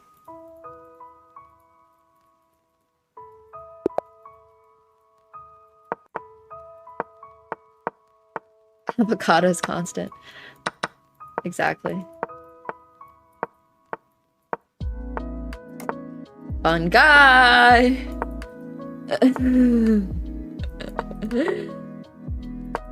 Yeah, I've watched that TV series. What is it? Last of Us? Crazy. What's crazier is that those things actually exist. There's like this clip going around of some mushrooms playing like music or something. Because they send electric signals or whatever, however they manage to. Yeah, anyways. Every time I see something like that, I'm just like, why? Why have we, as a species, bothered to hook up mushrooms to like these little electric signal thingamajiggies? Yeah, we got mushrooms playing... I don't know what it was that they were playing, but we got mushrooms playing instruments before we got GTA 6. It's crazy. By the time GTA 6 comes out, it's like, I don't know. No, nature is pretty cool. Mushrooms are pretty cool, but like, I don't know. There's no,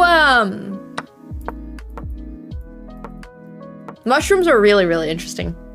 I love mushrooms.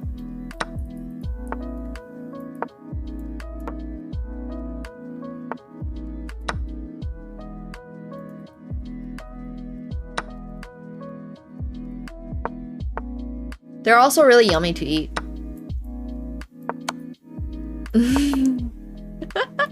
Yeah, they just pushed it back by another year, right? Like now it's December 2026 release or something. November 2026 release.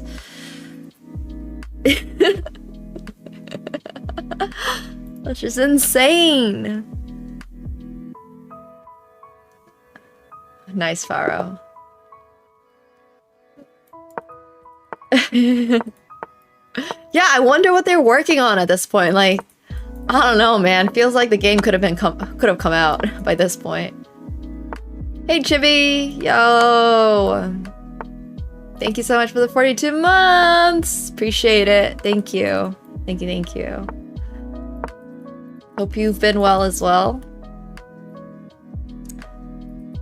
They've, from the last report I saw about GTA 6, they said it was November 2026, but like, I don't know.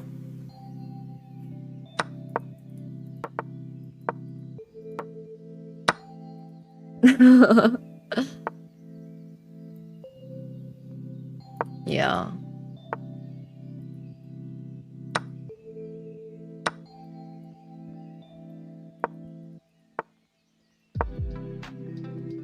I mean, $75 for a game like GTA 6 isn't even that bad.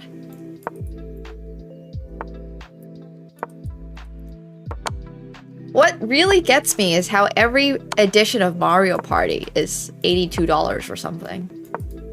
And I'm just there like, okay, well, you have done literally nothing except add a different skin onto a couple of these maps. Why is it $85? I just never, like, I have never played a Nintendo game. before in my life, before I bought a Nintendo Switch, the one from last year. And I'm just like, no microtransactions. I had to pay to unlock another set of Mario Kart maps. Otherwise, I was stuck with like 12. And I had to pay 18 bucks just to unlock 12 more. Yeah, that's literally what I'm saying, man. I've never played Nintendo games before. So there definitely are microtransactions, yeah. And I was just like, I guess I'll do it, but I'm not gonna be too happy about it. I'm not even nostalgic about it. I just want to play goddarn Mario Kart. Let me play Mario Kart.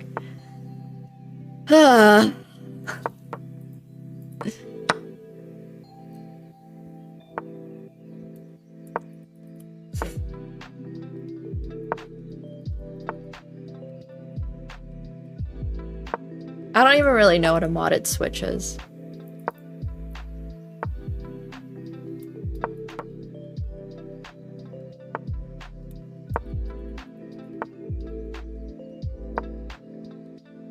Like, I just got a Switch. Oh, they pre-moved into checkmate! Haha.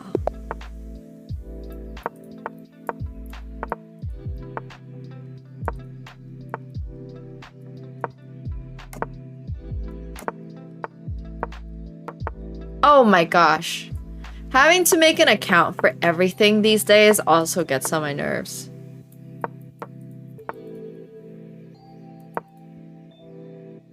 Like, the fact that I need to sell my soul just to play a new game every single time. Dude, I just end up, yeah. I never remember my login, I never remember my passwords. It's so annoying. I have so many pet peeves about that. And then, like, a random game developer is gonna launch another game that I want to play, and they're like, oh, you already made an account. I'm like, what? What do you mean? What do you mean I made an account? I don't remember making an account. Happens all the time that I, like, install a game, and they're like, oh, you've already used this account. And I'm like, no, I haven't.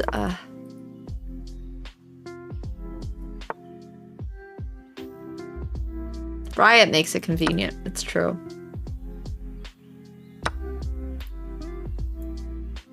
Riot does make it really convenient. It is such a first world problem. But I just want there to be less... What's it called? Like...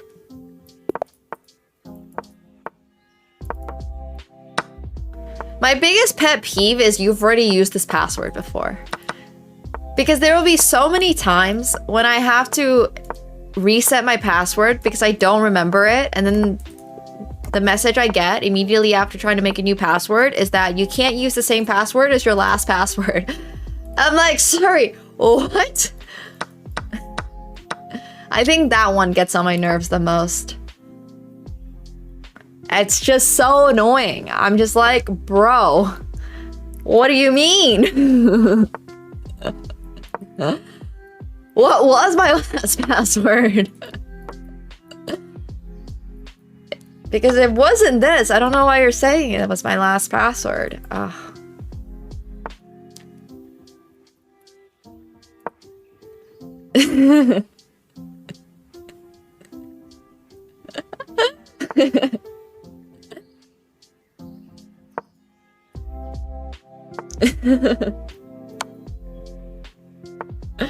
Yeah. Box bootcamp is going well. I'm currently Plat 3. We hit Plat 3 earlier with the help of Rambling. And now we're gonna work on getting to Emerald. So hopefully the charities will be getting their donations. Yeah. Geez, Sonu, don't admit that on Twitch chat. Now what if you get hacked? Bro, have some self-preservation.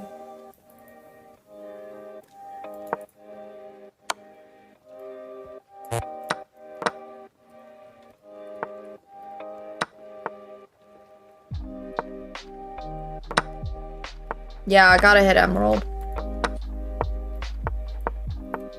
Gotta hit Emerald. Not even my mom.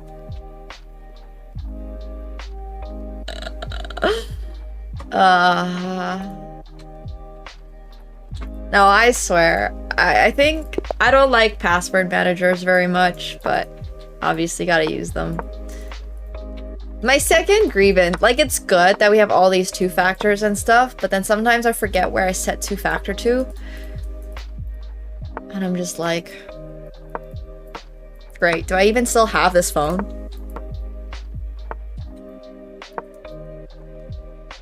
Thanks, Connor. I forget you work in, like, the internet security space.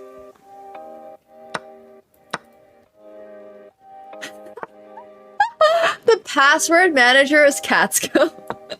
True, I just feed Catsko all of my passwords. He blinks twice if he's got it memorized.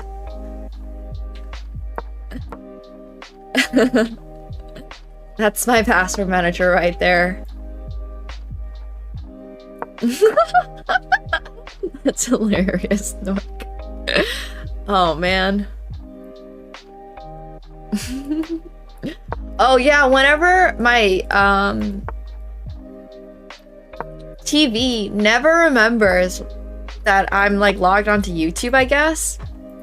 And every single time I try to log into YouTube, it's like, oh, you have been hacked. I'm like, no, I have not. Please just let me log into my YouTube. Because I have YouTube Premium on one of my accounts, but I have so many random YouTube accounts that I made every single time. Because once again, every single time I don't remember, like, my password or something like that, and I'm somewhere else or whatever, and I just don't care. I just, like, put in a random email. It's not even my email. Like, whatever it is. And I'm just like, please just let me in. I do not enjoy how much of my stuff has to be, like, all correlated. Like, I don't care if my YouTube account is linked to my Google account, but, like, it has to be these days. And I'm just like, oh my gosh, I cannot for the life of me remember. Can you please just let me go through, like, go on YouTube? This is probably actually another really big reason. We talked about yesterday how I don't really use YouTube. This is a very big reason why I don't use YouTube. The fact that you have to, like, let's say I'm just traveling out and about and, like, I don't know, Google doesn't, like, if it detects you on a new IP or something at a hotel, it's just like, oh, this is not you. Who are you? Need you to log in again. I'm just like, bro, can you just let me get on YouTube for like 2 minutes? I just want to look something up. And then I just, like, stop using YouTube because it's so much, it's so much trouble. YouTube doesn't let me watch stuff. Oh, it's probably because, like, poker content. A lot of the stuff I watch is, like, poker. So it just doesn't let me watch it. It needs me to create an account. I'm like, okay, at this point, I'm not gonna watch it, guys. Bye. I'm gonna go on Twitch. Ugh. Anyways. Yeah, that ends up happening all the time. And I don't want to deal with ads.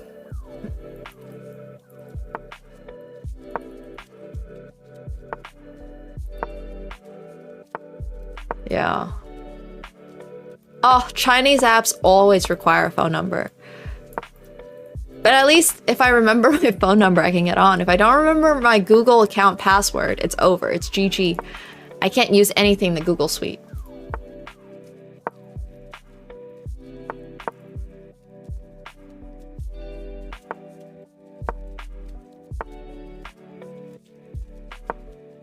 But yeah, I don't know. I have an Android phone. I guess I could do that.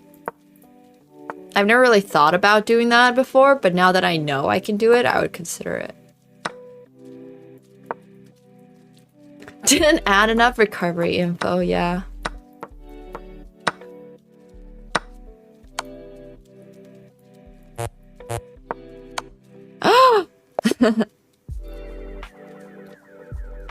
I don't know where my Fold 7 is currently, but I have a Fold 7. Thanks, Samsung. Dude, I forget, like, yeah,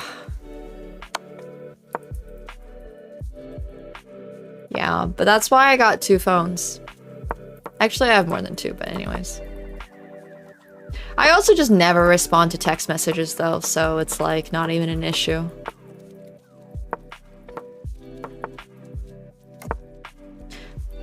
It's not a big problem.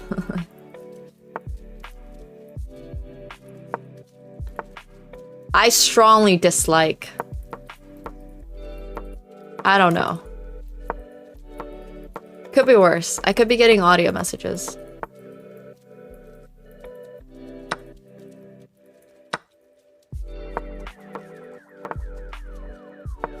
But I like the Fold 7.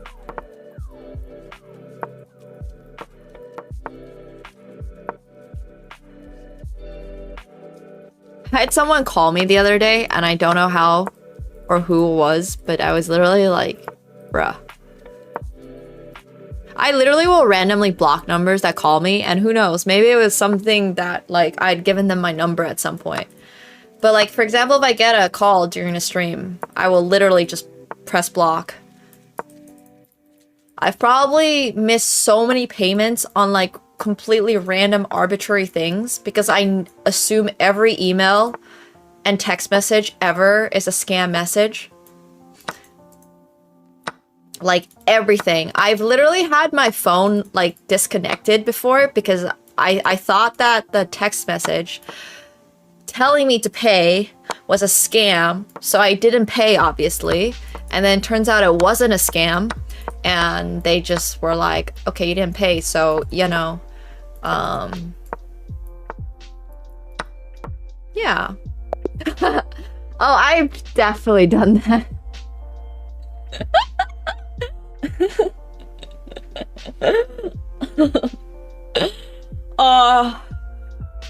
Absolutely. Absolutely. Exactly, like you just never end up paying for insurance or anything like that.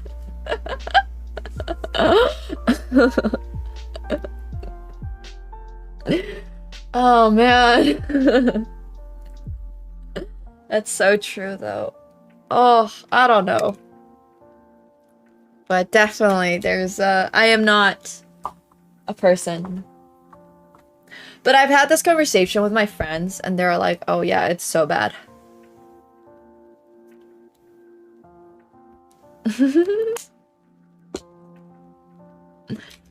Yeah, that's what I'm thinking too. Like the worst thing that can happen is you have to pay a little interest, but the other way around of that is so bad.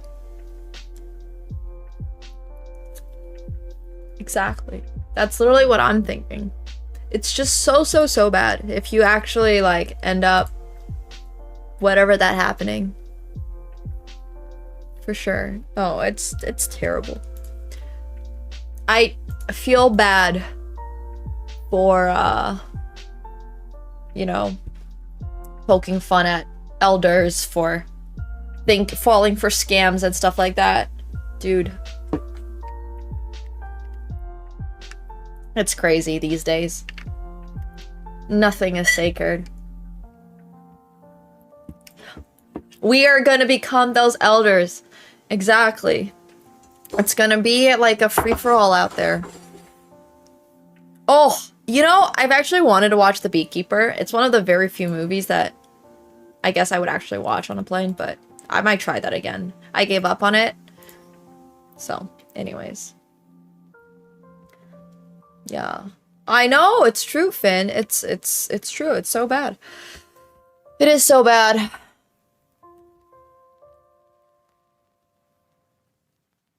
Oz.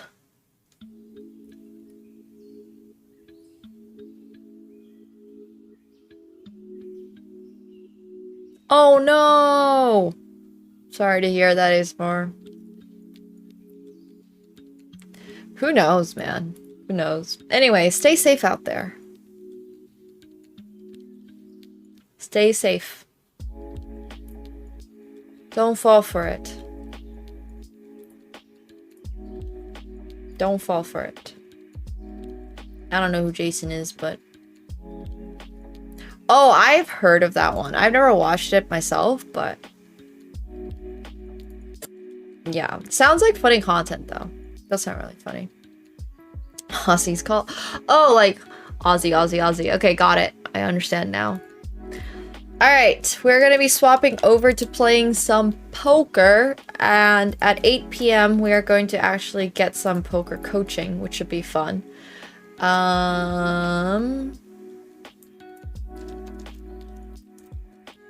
Tomorrow we're also playing a ton of poker tournaments starting at like 1 p.m.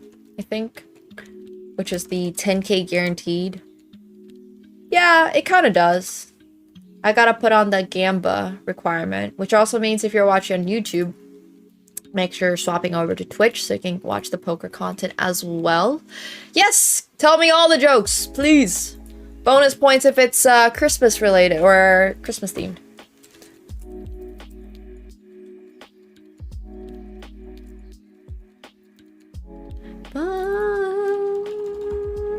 And tomorrow it's gonna be TFT. We're gonna have another game. And then TFT, wait, sorry, no, poker, chess, and then there's a poker inspired like game, which is really fun that we're gonna demo on stream.